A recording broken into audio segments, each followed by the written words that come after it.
உண்மையிலே மகிழ செய்கிற நல்ல தெய்வம் எங்களுக்கு இருக்கிறபடியால் நன்றி நிறைந்த இருதயத்தோடும் நாங்கள் துதிக்கிறோம் அப்பா. இந்த இடம் முழுவதும் உம்முடைய இரத்தம் தெளிக்கப்படட்டும் ஐயா. நாங்கள் வருகிற ஒவ்வொருத்தரும் சுத்த இருதயத்தோடு நல்மண் சாட்சியோடு ஆண்டவருடைய பரிசுத்த உள்ளத்தோடு உம்மை பணிந்து குனிந்து ஆராதிக்க எங்களுக்கு உதவி செய்யுங்க. எங்களுடைய தவறுகளை, குற்றங்களை, பாவங்களை, அக்கிரமங்களை, மீறுதலெல்லாம் எங்களுக்கு மன்னித்து ஆண்டவரே இந்த ஆராதனை ஒவ்வொரு பகுதியிலும் நீங்கள் மட்டும்தான் மகிமைப்படணுமப்பா. ஆண்டவர் நீங்கள் மட்டும்தான் உயர்த்தப்படணுமப்பா. எங்கள் பலமும் அல்ல, எங்கள் பராக்கிரமும் அல்ல, உம்முடைய ஆவியினாலே நாங்கள் நடத்தப்பட உம்முடைய பரிசுத்த கருத்தில் எங்களை ஒப்பு கொடுக்குறோமப்பா. ஆண்டவரே தூதர்களோடு தூத சமூகத்தோடும் நாங்களுமே ஆராதிக்கணுமப்பா. ஆண்டவரே உமக்கு ஸ்தோத்திரம் ஸ்தோத்திரம். வேதத்தில் பார்க்கிறோம், கர்த்தருக்கு பயந்து நடக்கிறவர்களே கர்த்தர் நோக்கி பார்க்கிறார் என்று சொல்லி, உமக்கு பயப்படுகிற பயத்தோடும் உமக்கு கொடுக்க வேண்டிய கனத்தோடும் உம்மை மகிமைப்படுத்தக்கூடிய மகிமையோடும் அன்று அப்பா ஸ்தோத்திரம் மகத்துவங்களை சொல்லி, அன்று உம்முடைய வல்லமையை சொல்லி, உம்முடைய அற்புதங்களை சொல்லி, உம்முடைய கிரியைகளை சொல்லி நாங்களுமே ஆராதிக்க எங்களுக்கு உதவி செய்யும். எங்கள் பலவீனங்களிலே உம்முடைய பலன் எங்களுக்கு பூர்ணமாய் விளங்கட்டும். தடைப்பட்ட மக்களை தேவன் துரிதப்படுத்தி கொண்டு வாங்கப்பா. ஆண்டவரே இந்த ஓய்வு நாளை ஒருவரும் அசட்டை பண்ணக்கூடாதப்பா. இந்த ஓய்வு நாள் தேவனுக்குரியதப்பா. இந்த நாளை மன மகிழ்ச்சி நாளென்று நாங்கள் ஆண்டவரே அப்பா ஸ்தோத்ராதி எண்ணி அதே ஆண்டவரே விலையேறப்பட்ட நாள் என்று கருதி ஆண்டவரே அதை நாங்கள் ஆண்டவரே உங்களுடைய சமூகத்தில் வந்து மகிமைப்படுத்த எங்களுக்கு உதவி செய்யும். எல்லா தடைகளை கர்த்தர் மாற்றி போடும். நீர் மட்டும் மகிமைப்படும். இயேசுவின் நாமத்தில் ஜெபிக்கிறோம் நல்ல பிதாவே, ஆமென். அல்லேலூயா. இந்த பரிசுத்த ஆராதனைக்கு வந்திருக்கிறவங்க யாவரையும் ஆண்டவரும் இரட்சகருமாக இருக்கிற இயேசு கிறிஸ்துவின் இனி நாமத்தினாலே வாழ்த்தி வரவேற்கிறோம். நீர் இல்லாத நாளெல்லாம் நாளாகுமா? நீர் இல்லாத வாழ்வெல்லாம் வாழ்வாகுமா? ஆண்டவர் இல்லாமல் நமக்கு ஒரு வாழ்க்கை இல்லை. ஆண்டவர் இல்லாமல் நமக்கு ரட்சிப்பு இல்லை. ஆண்டவர் இல்லாமல் நமக்கு சமாதானம் இல்லை. ஆண்டவர் இல்லாமல் நமக்கு சந்தோஷம் இல்லை. ஆண்டவர் இல்லாமல் நமக்கு விடுதலை இல்லை. ஆண்டவர் இல்லாமல் நமக்கு வழிகாட்டுகிறவர் இல்லை. அவரே சொல்லியிருக்கிறார், நான் உங்களை புல்லுள்ள இடங்களில் மேய்த்து அமர்ந்த தண்ணீரண்டை கொண்டு போய் விடுகிற தெய்வம் நான் என்று சொல்லியிருக்கிறபடியால் அந்த பரிசுத்தமுள்ள தேவனை நம்ம பாடி மகிமைப்படுத்துவோமாக.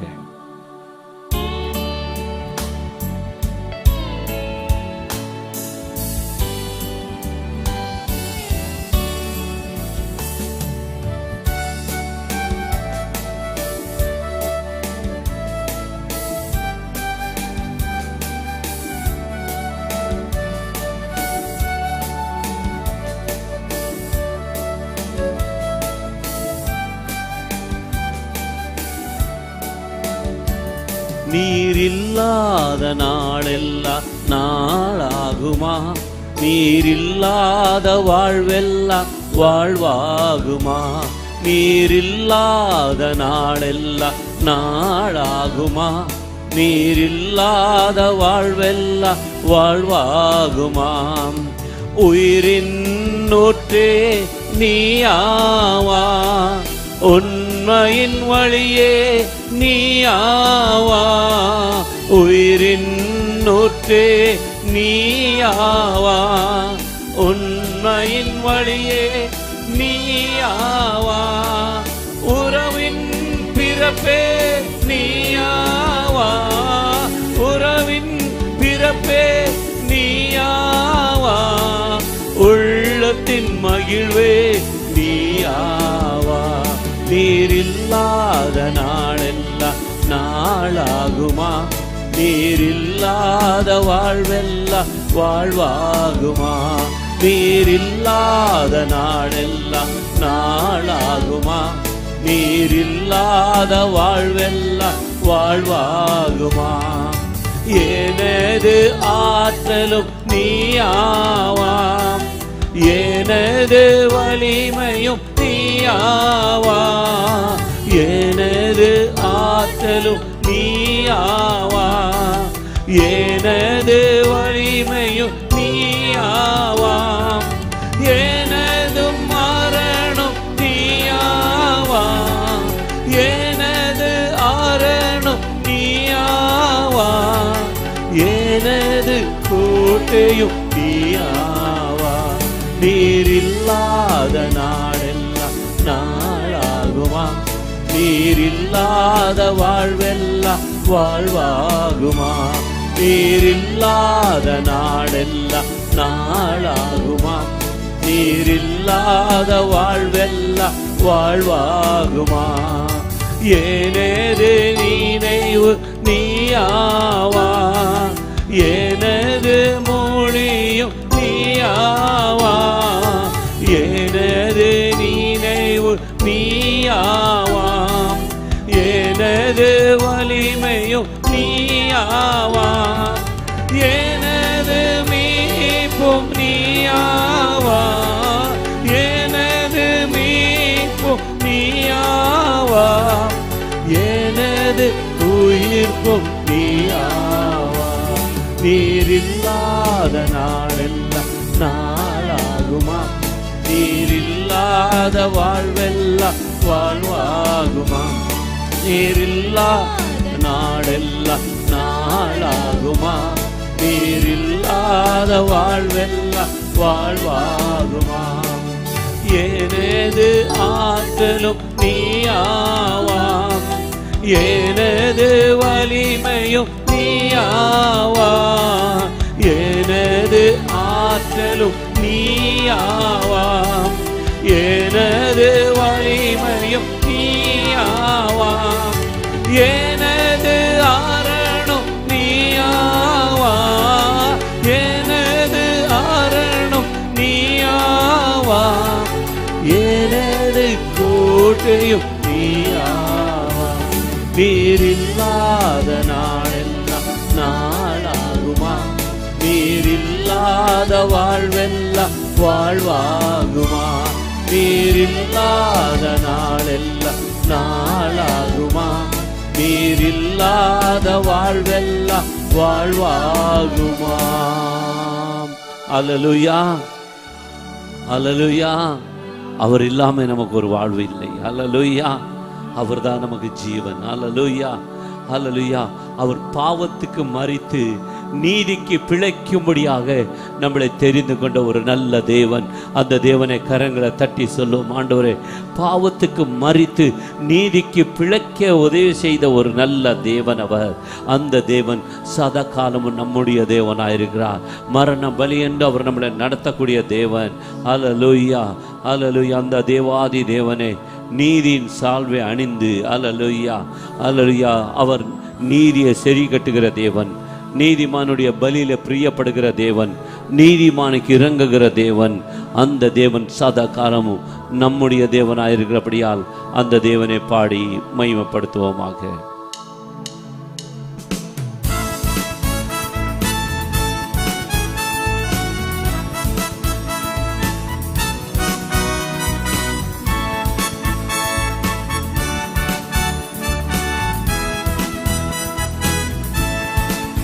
நீதியின் சால்வை அணிந்து நல் ஆவியில் நிறைந்து பெருந்தொனி எழுப்பிடுங்கள்.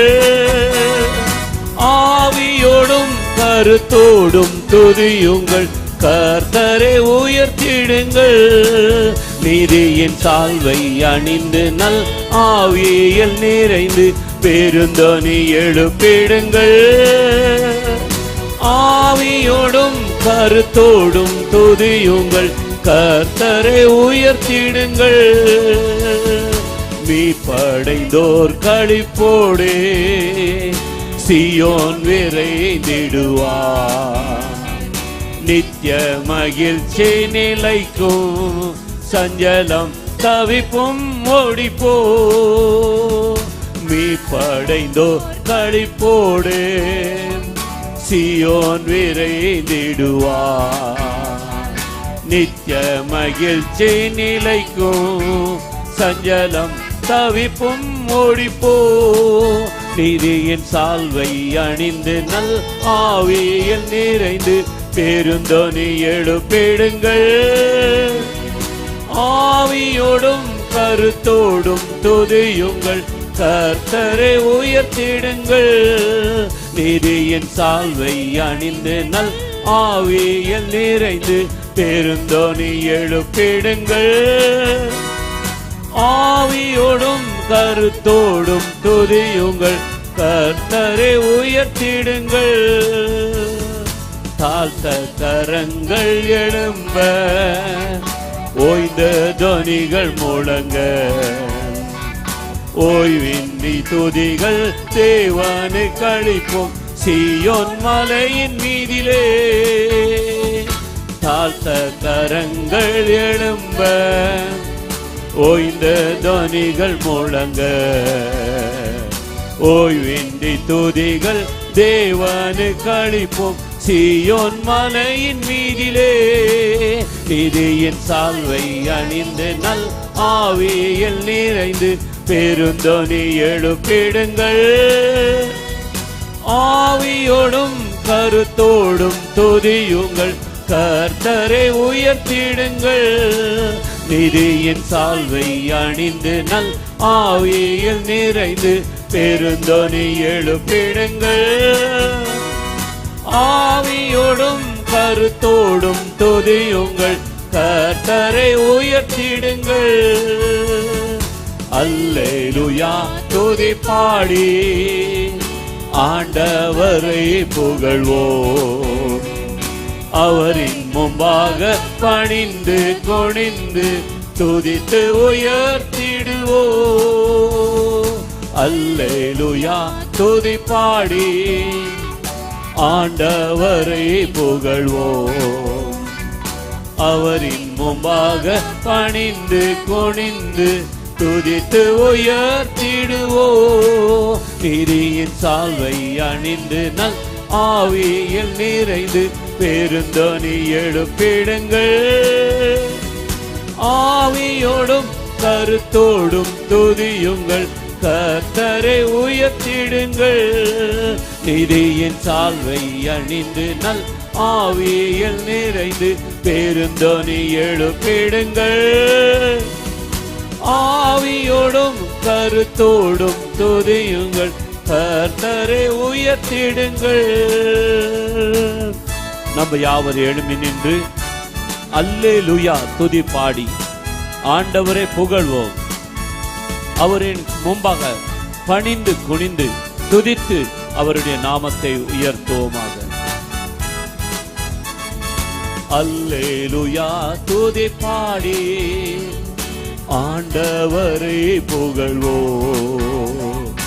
அவரின் முன்பாக பணிந்து குனிந்து துதித்து உயர்த்திடுவோம்.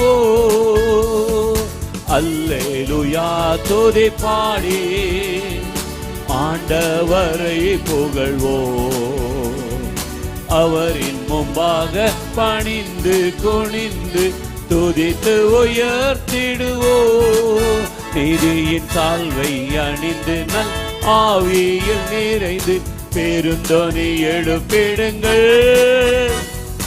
ஆவியோடும் கருத்தோடும் துதியுங்கள், கர்த்தரை உயர்த்திடுங்கள். நீதியின் சால்வை அணிந்து நல் ஆவியில் நிறைந்து பெருந்தொனி எழுப்பிடுங்கள். ஆவியோடும் கருத்தோடும் துதியுங்கள், கர்த்தரை உயர்த்திடுங்கள். நல்ல கரங்களை தட்டி கர்த்தரை நல்ல ஸ்தோத்திரம் பண்ணுவோம். அவரை உயர்த்துவோம், அவரை போற்றுவோம், அவரை வாழ்த்துவோம். ஹல்லேலூயா. அவரே நம்மளை உண்டாக்கினவர். அவருடைய மேய்ச்சலின் ஆடுகளாக இருக்கிற நானும் நீங்களும் அவரை துதிப்பதற்காக கர்த்தர் என்னை ஏற்படுத்தி இருக்கிறார். ஹல்லேலூயா. நம்ம எல்லா கரங்களை உயர்த்தி சொல்லுவோம். ஆண்டவரே உம்மை நாங்கள் துதிக்கிறோம். சத்தத்தை உயர்த்தி சொல்லுவோம். ஆண்டவரே உம்மை நாங்கள் துதிக்கிறோம். ஹல்லேலூயா. நாம் அவருக்கு துதியின் சத்தத்தை தொனிக்க பண்ண வேண்டும். ஹல்லேலூயா. கர்த்தர் என் பெலனும் என் கேடகமாயிருக்கிறார். ஹல்லேலூயா. என் இருதயம் அவரை துதிக்கிறது, நான் அவராலே சகாயம் பெற்றேன். ஹல்லேலூயா. நம்ம கர்த்தரை துதிக்கிறதான வேளையில அவர் நமக்கு சகாயம் பண்ணுகிற தேவனாக இருக்கிறார். கரங்களை உயர்த்தி சொல்ல. ஆண்டவரே உம்மை நாங்கள் துதிக்க துதிக்க நீர் எங்களுக்கு உதவி செய்கிற தேவன், எங்களுக்கு சகாயம் பண்ணுகிற தேவன், எங்களை விடுவிக்கிற தேவன், எங்களை தப்ப வைக்கிற தேவன், எங்களை மேன்மைப்படுத்துகிற தேவன், எங்களை வாளாக்காமல் தலையாக்குகிற தேவன், கீழாக்காமல் மேலாக்குற தேவன், எங்களை உயர்ந்த இடங்களிலே ஏறியிருக்க பண்ணுகிற தேவன். அல்லேலூயா. ஆண்டவரே உம்மை நாங்கள் துதிக்கிறோம் துதிக்கிறோம் துதிக்கிறோம் துதிக்கிறோம். உம்மை தேடுகிற அனைவரும் உமக்குள்ள மகிழ்ந்து சந்தோஷப்படுவார்கள் என்று சொல்லப்பட்டது போல ஆண்டவர் உம்மை தேடி வந்திருக்கிறோம். ஆண்டவரே அப்பா, உமக்குள்ள நாங்கள் மகிழ்ந்து சந்தோஷப்படத்த கடுவில ஆண்டவர் உம்முடைய ஆவியினால் எங்களை நிரப்பும் என்று சொல்லி நல்ல கரங்களை தட்டி ஆவியிலே நிறைந்து ஒரு நிமிடம் இந்த தேவாதி தேவனே, ஹல்லேலூயா ஹல்லேலூயா ஹல்லேலூயா ஹல்லேலூயா. ஆண்டவரே உமக்கு நன்றி நன்றி நன்றி நன்றி நன்றி நன்றி நன்றி நன்றி அப்பா. நன்றி நடந்த இருதயத்தோடு நாங்கள் துதிக்கிறோம். ஹல்லேலூயா ஹல்லேலூயா. உமக்கு நன்றி ஆண்டவரே. இந்த ஆண்டவரே 3வது மாதத்தையும் நீர் அற்புதமாய் நடத்தி வருகிறப்பா. ஆண்டவர் நல்ல எபினேசராய் எங்களை நடத்தி வருகிறீரே. கரங்களை உயர்த்தி ஆண்டவரை பார்த்து சொல்லுங்க. எத்தனையோ போராட்டங்கள், அல்லேலூயா, சமுத்திரம், அல்லேலூயா, அலைகளை போல பிரச்சனை இருந்தாலும் அல்லேலூயா அதெல்லாம் மாற்றக்கூடிய ஒரு நம் தேவன். அல்லேலூயா. அல்லேலூயா. எப்படிப்பட்ட போராட்டத்தோடு நம்ம வந்திருந்தாலும் அந்த போராட்டங்களை ஜெயிக்கக்கூடிய பலனை தருகிற தேவன் நம் தேவன். அல்லேலூயா. அவர் இந்த ஜெய கிறிஸ்து, அவர் நமக்கு முன்பதாக கடந்து செல்லுகிறார். அவர் நம்மளை ஜெயமாக இந்த மாதம் முழுவதும் நடத்த போகிறாருன்னு சொல்றவங்க மட்டும் நல்ல கரங்களை தட்டி, நீர் ஜெயமாக எங்களை இந்த மாதம் முழுவதும் நடத்த போகிறீ ஆண்டவரே. நாங்கள் வெட்கப்பட்டு போவதில்லை, நாங்கள் கைவிடப்பட்டு போவதில்லை, நாங்கள் தலை குமிந்து போவதில்லை. ஆண்டவரே உமக்கு நன்றி நன்றி. எல்லா நெருக்கத்திலும் நாங்கள் விழாதபடி எங்களை பாதுகாக்கிற தேவன். அல்லேலூயா அல்லேலூயா. அந்த தேவாதி தேவனே, 1000 நன்மைகள் அல்லேலூயா அனுதினம் என்னை சூழ்ந்திட கிருபையும் இரக்கமும் அன்பு கொண்டீரே.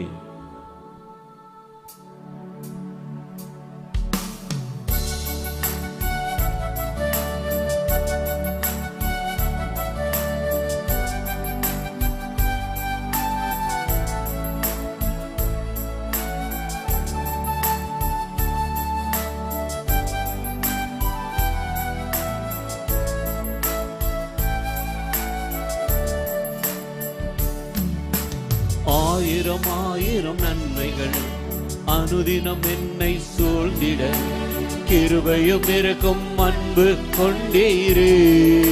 சொல்லுமா? 1000 நன்மைகள் அனுதினம் என்னை சூழ்ந்திட கிருபையும் இருக்கும் அன்பு கொண்டீரே. நல்ல எபினேசராய் என்னை நடத்தி வந்தீரே. நன்றி சொல்ல வார்த்தை இல்லையே. நல்ல எபினேசரா என்னை நடத்தி வந்தீரே. நன்றி சொல்ல வார்த்தை இல்லையே. காலை மாலை எல்லாம் வேளையிலும் என்னை நடத்தும் உம் கரங்கள் நான் கண்டே. தேவை பெருகும் போது சிக்கி தவித்திடாது உதவும் உம் கரங்கள் நான் கண்டே. காலை மாலை எல்லாம் வேளையிலும் என்னை நடத்தும் உம் கரங்கள் நான் கண்டே. தேவை பெருகும் போது சிக்கி தவித்திடாது உதவும் கரங்கள் நான் கண்டே. கரங்களை உயர்த்தே. எல்லா நெருக்கத்திலும் என்னை வீழாமல் காக்கும் அன்பின் நல்ல கர்த்தரே. எல்லா நெருக்கத்திலும் என்னை வீழாமல் காக்கும் அன்பின் நல்ல கர்த்தரே. 1000 நன்மைகள் அனுதினம் என்னை சூழ்ந்திட கிருபையும் இருக்கும் அன்பு கொண்டீரே. சத்தம் உயரட்டும். 1000 நன்மைகள் அனுதினம் என்னை சூழ்ந்திட கிருபையும் இருக்கும் அன்பு கொண்டீரே. நல்ல எபினேசரா என்னை நடத்தி வந்தீரே. நன்றி சொல்ல வார்த்தை இல்லையே. நல்ல எபினேசரா என்னை நடத்தி வந்தீரே. இயேசுவே நன்றி சொல்ல வார்த்தை இல்லையே. மரண பள்ளத்தாக்கில் நான் நடந்த வேளை மீட்கும் உம் கரங்கள் நான் கண்டே. வாடி நின்ற வேளை மடிந்திடாது என்னை தாங்கும் உம் கரங்கள் நான் கண்டே.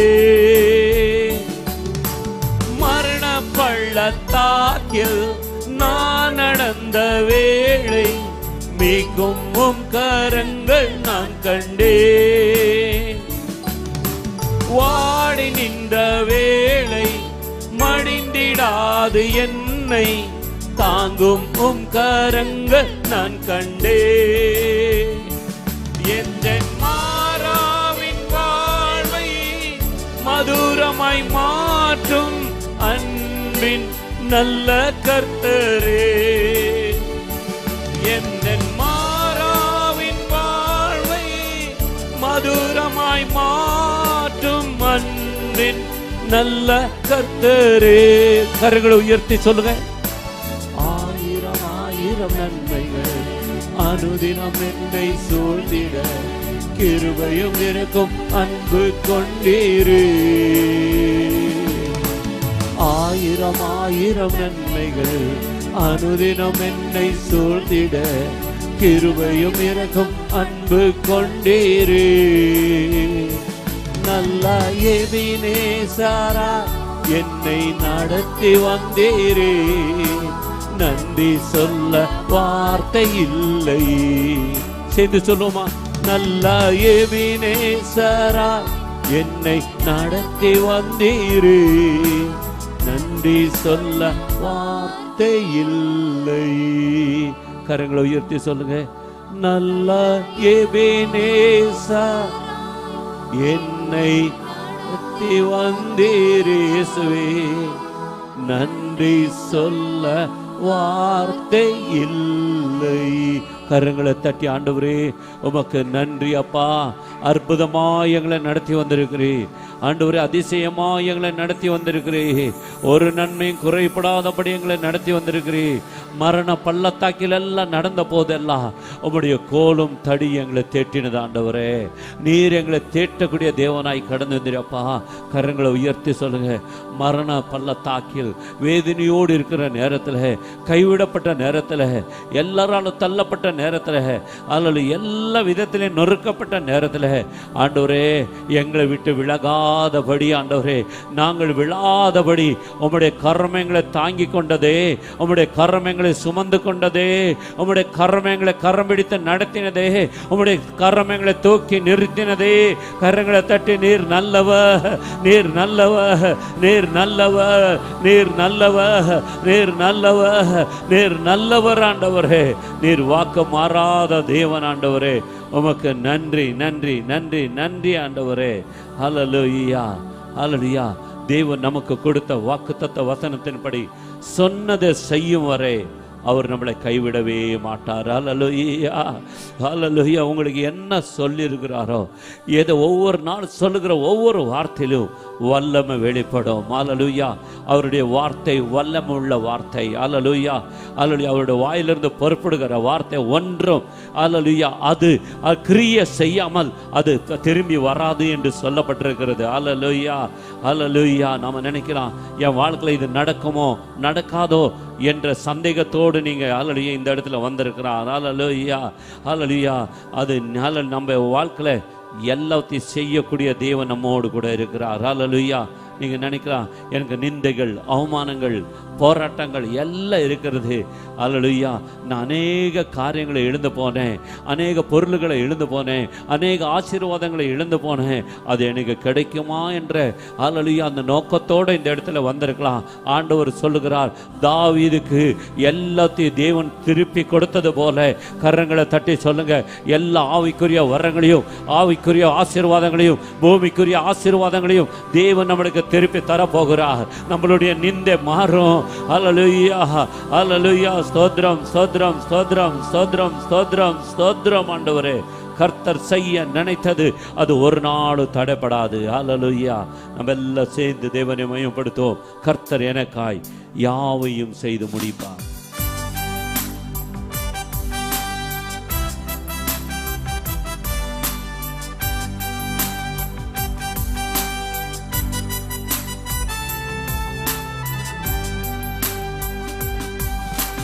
கர்த்தர் எனக்காய் யாவையும் செய்து முடிப்பார். கர்த்தர் எனக்காய் யாவையும் செய்து முடிப்பார். சொன்னதை செய்யும் வரை அவர் என்னை கைவிடுவதில்லை. சொன்னதை செய்யும் வரை அவர் என்னை கைவிடுவதில்லை. கர்த்தர் எனக்காய், கர்த்தர் எனக்காய் யாவையும் செய்து முடிப்பார். கர்த்தர் எனக்காய், கர்த்தர் எனக்காய் மலைகளை பெயர்ப்பாரே. கர்த்தர் எனக்காய், கர்த்தர் எனக்காய் யாவையும் செய்து முடிப்பார். கர்த்தர் எனக்காய், கர்த்தர் எனக்காய் மலைகளை பெயர்ப்பாரே. நீ சொன்னது நடக்குமோ என்ற சந்தேகம் இல்லை. நீர் நினைத்தது நிலை நிற்குமோ என்ற பயமும் இல்லை. நீ சொன்னது நடக்குமோ என்ற சந்தேகம் இல்லை. நீர் நினைத்தது நிலை நிற்குமோ என்ற பயமும் இல்லை. சொன்னதை செய்யும் வரை அவர் என்னை கைவிடுவதில்லை. சொன்னதை செய்யும் வரை அவர் என்னை கைவிடுவதில்லை. கர்த்தர் எனக்காய், கர்த்தர் எனக்காய் யாவையும் செய்து முடிப்பார். கர்த்தர் எனக்காய், கர்த்தர் எனக்காய் மலைகளை பெயர்ப்பாரே. கர்த்தர் எனக்காய், கர்த்தர் எனக்காய் யாவையும் செய்து முடிப்பார். கர்த்தர் எனக்காய், கர்த்தர் எனக்காய் மலைகளை பெயர்ப்பாரே. என் நிந்தனை நிரந்தரம் இல்லை என்றீரே. நான் இழந்ததை திரும்பவும் தருவேன் என்றீரே. என் நிந்தனை நிரந்தரம் இல்லை என்றீரே. நான் இழந்ததை திரும்பவும் தருவேன் என்றீரே. சொன்னதை செய்யும் வரை அவர் என்னை கைவிடுவதில்லை. சொல்லுவோம். சொன்னதை செய்யும் வரை அவர் என்னை கைவிடுவதில்லை. கர்த்தர் எனக்காய், கர்த்தர் எனக்காய் யாவையும் செய்து முடிப்பார். கர்த்தர் எனக்காய், கர்த்தர் எனக்காய் மலைகளை பெயர்ப்பாரே. கர்த்தர் எனக்காய், கர்த்தர் எனக்காய் யாவையும் செய்து முடிப்பார். கர்த்தர் எனக்காய், கர்த்தர் எனக்காய் மலைகளை பெயர்ப்பாரே. ஆண்டவரை பார்த்து சொல்லுங்க. என் நிந்தனை நிரந்தரம் இல்லை. நான் இழந்து போனதை திரும்பவும் தருகிற தெய்வம் என் நடுவிலே நீர் வாசமாயிருக்கிறீர் அப்பா. எதெல்லாத்தையும் இழந்தனோ அதை திருப்பி நீ தந்து எங்களை ஆசீர்வதிக்க போகிறீரப்பா.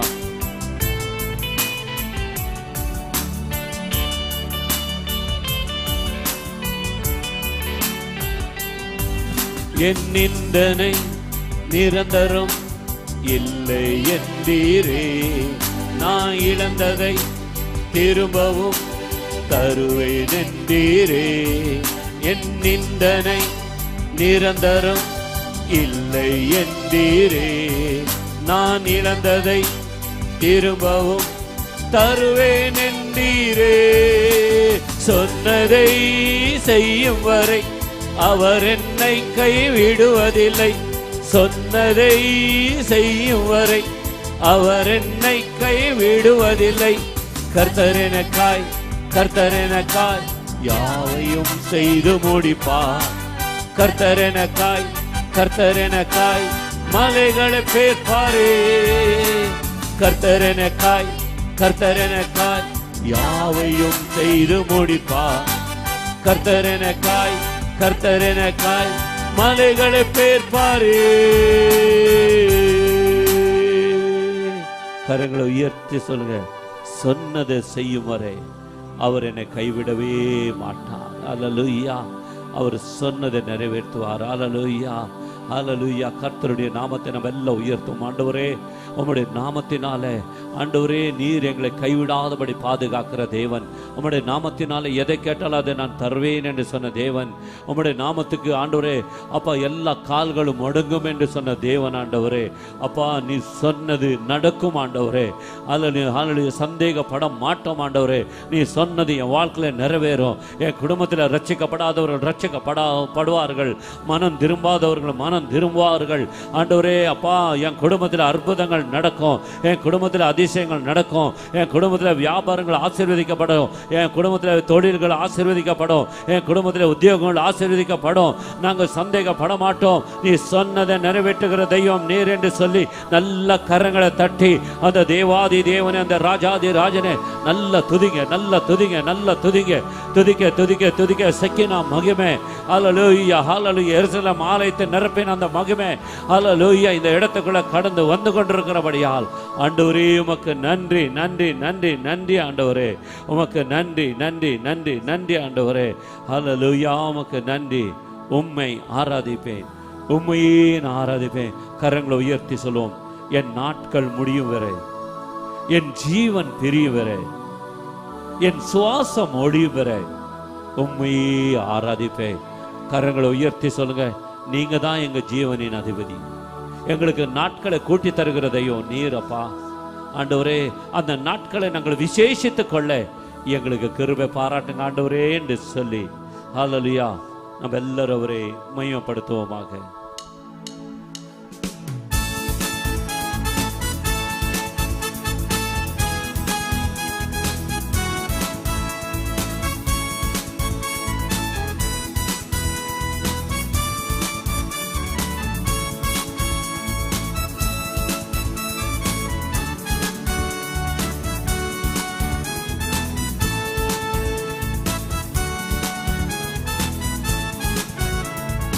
உம்மை ஆராதிப்பே, உம்மை ஆராதிப்பே. சத்த உயர்ட்டும்.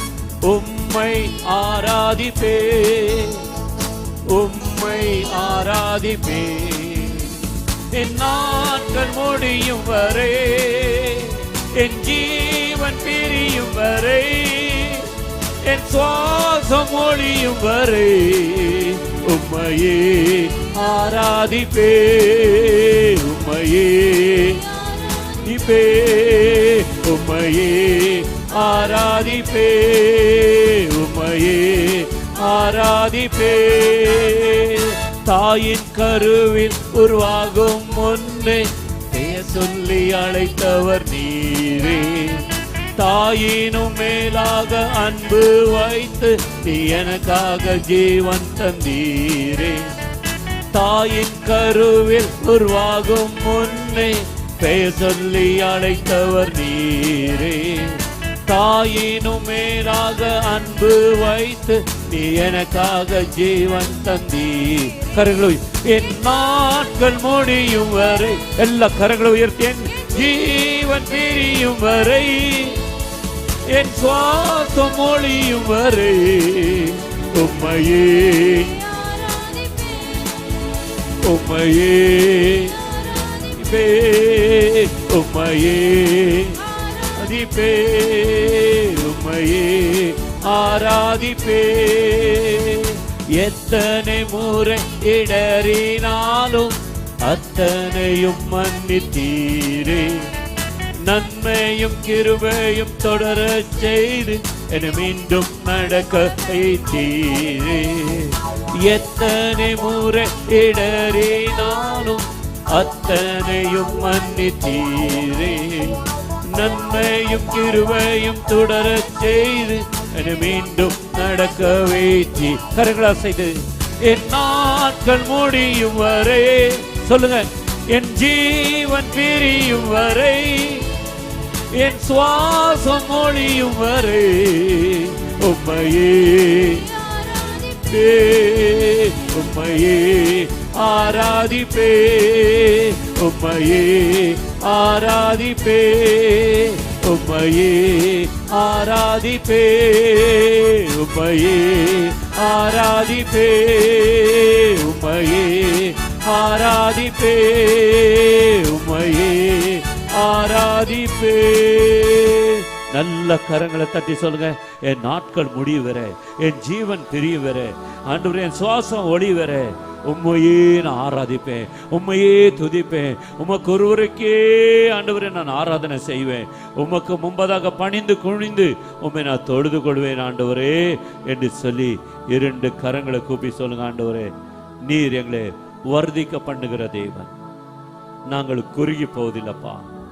ஆண்டவரே, நீர் எங்களை மகிமைப்படுத்துகிற தேவன், நாங்கள் சிறுமைப்பட்டு போவதில்லை ஆண்டவரே. எல்லா கரங்களை கூப்பிட்டு சொல்லுங்க. ஆண்டவரே, நீர் எங்களை வர்த்திக்க பண்ணுகிற தேவன், நாங்கள் குறுகி போகிறதில்லப்பா. ஆண்டவரே அப்பா, நீர் எங்களை மகிமைப்படுத்துகிற தேவன் அப்பா, நாங்கள் சிறுமைப்பட்டு போகாதபடிக்கு நீர் எங்களை பாதுகாக்கிறபடியால் நல்ல கரங்களை தட்டி அந்த தேவனை நல்ல சத்தமாய் ஆண்டவரே, நீர் எங்களை வர்த்திக்க பண்ணுகிற தேவன், நாங்கள் குறுகி போகாதபடி எங்களை பாதுகாக்கிற தேவன். ஆண்டவரே, நீர் எங்களை மகிமைப்படுத்துகிற தேவன், நாங்கள் சிறுமைப்பட்டு போகாதபடி எங்களை பாதுகாக்கிற ஒரு நல்ல தேவன் எங்களோடு கூட இருப்பதற்காக நன்றி அப்பா. இந்த மாதத்தின் வாக்குத்தத்த வசனத்தின்படி கரங்களை கூப்பி சொல்லும். ஆண்டவரே, சமாதானத்தின் தேவன் தாமே சாத்தானே உடைய தலையை அவரை காலாலே நசுக்கி போடுவேன் என்று சொல்லியிருக்கிறார். கரங்களை உயர்த்தி சொல்லுவோம்.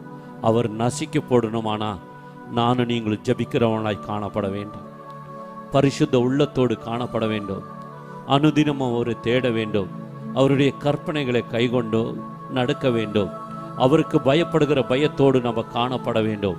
அப்பொழுது மட்டும்தான் நம்ம ஜபத்தை கேட்டு சத்ருவின் தலையை இயேசு காலாலே மிதித்து நம்மளுடைய எல்லா சரீரப்பந்து கர்த்தர் நம்மளை விடுதலையாக்க போகிறதுக்காக நல்ல கரங்களை தட்டி, ஆண்டவரே எங்க வாழ்க்கை உம்மை போல மாறட்டும் ஐயா ஆண்டவரே. அப்பொழுதுதான் எங்க ஜபம் கேட்கப்பட்டு சத்ருவின் தலை நசுக்கப்படும் என்று சொல்லப்பட்டிருக்கிறதாப்பா.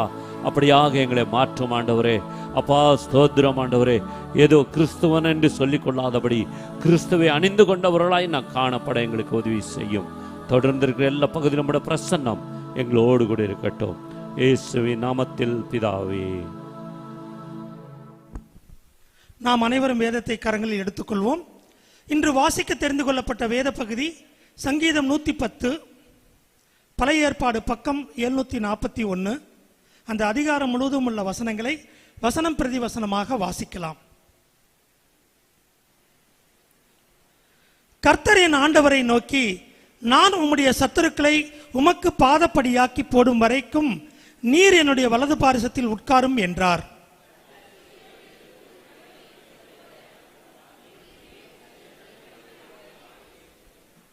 உமது பராக்கிரமத்தின் நாளிலே உம்முடைய ஜனங்கள் மனப்பூர்வமும் பரிசுத்த அலங்காரம் உள்ளவர்களுமாய் இருப்பார்கள்.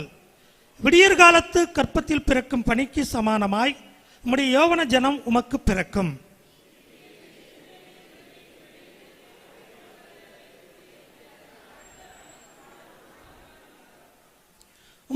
உம்முடைய வலது பார்சத்தில் இருக்கிற ஆண்டவர் தமது கோபத்தின் நாளிலே ராஜாக்களை வெட்டுவார்.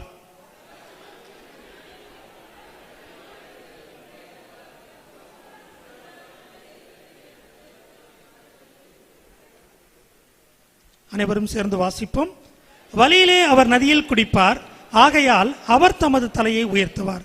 கர்த்தர் கொடுத்த இந்த வார்த்தைகளுக்காக ஆண்டவரை மகிமைப்படுத்துவோம். அல்லேலூயா. ஆண்டவராகிய இயேசு கிறிஸ்துவின் பரிசுத்தம் உள்ள நாமத்துக்கு மகிமை உண்டாவதாக. கர்த்தருடைய வார்த்தைக்கு நேராக நாம் செல்லுவோம். யாவரும் ஒரே சிந்தையோடு தேவன் என்னோடு பேச வேண்டும் என்ற நினைவோடு கூட ஆண்டவருடைய சமூகத்தில் நாம் காத்திருப்பது நல்லது. வேதம் சொல்லுகிறது, சமாதானத்தின் தேவன் சீக்கிரமாய் சாத்தானை உங்கள் கால்களின் கீழே நசுக்கி போடுவார். நம்முடைய கர்த்தராகிய இயேசு கிறிஸ்துவினுடைய கிருபை உங்களுடனே கூட இருப்பதாக என்று சொல்லி கூறப்பட்டுள்ளது. ஆண்டவர் கல்வாரி சிலுவையில் பிசாசனுடைய தலையை நசுக்கி போட்டார். அவருடைய பிள்ளைகளாய் இருக்கிறதான நம்முடைய வாழ்க்கையில் அந்த பிசாசனுடைய கிரியைகள் நம்முடைய வாழ்க்கையில் மேற்கொள்ளாதபடிக்கு நாம் பிசாசனுடைய காரியங்களை கீழடக்கி வாழ முடியும். இது நமக்கு கொடுக்கப்பட்டதான வாக்குத்தத்தம்.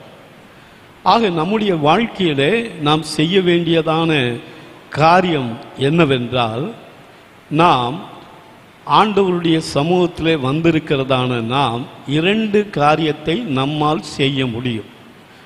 ரட்சிக்கப்படுவதற்கு முன்பதாக நம்முடைய வாழ்க்கையில் ஒரு வெற்றியின் ஜீவியம் இல்லை, தோல்வியினுடைய ஜீவியம்தான் நம்முடைய வாழ்க்கையில் இருந்தது.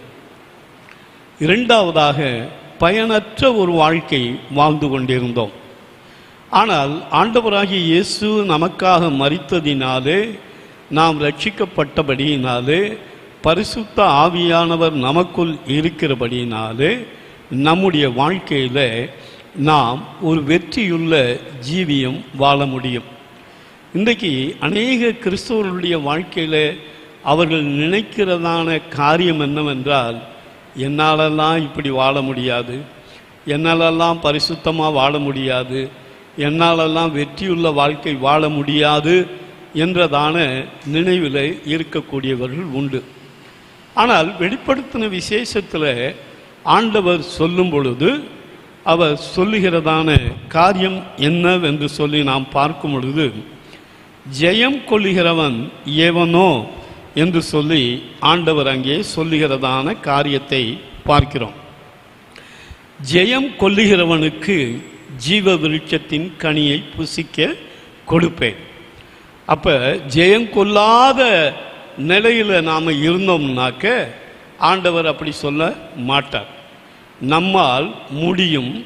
ஆகவே தான் அவர் சொல்லுகிறார், நீங்கள் ஜெயமுள்ள ஒரு வாழ்க்கை வாழ ஆண்டவர் நமக்கு அந்த காரியத்தை செய்து முடித்தபடியினாலே நாம் ஜெயமுள்ளவர்களாக வாழ வேண்டும். அந்த ஒரு விசுவாசம் நம்முடைய வாழ்க்கையில் இருக்கணும். இல்லை, சோதனை வரும்போது நான் விழுந்துருவேன், ஒருவேளை இதற்கு முன்பாக விழுந்திருக்கலாம், ஆனால் நீதிமான் 7 தரம் விழுந்தாலும் எழுந்திருப்பான் என்று சொன்னது போல நம்முடைய வாழ்க்கையில் சின்ன சின்ன காரியங்கள் வந்தாலும் மீண்டும் எழுந்து ஓடக்கூடியவர்களாக, ஜெயமுள்ள கிறிஸ்தவ வாழ்க்கை வாழக்கூடியவர்களாக இருப்பது அவசியம். ஓட்டப்பந்தயத்தில் ஓடிக்கிட்டே இருக்கான், திடீர்னு கீழே வந்துட்டான், அப்படியே அவன் படுத்துக்கிற மாட்டான். அவன் திரும்பி எழும்பி எப்படியாவது ஓடி அந்த பரிசை பெற வேண்டும் என்று சொல்லி ஓடுவார்கள்.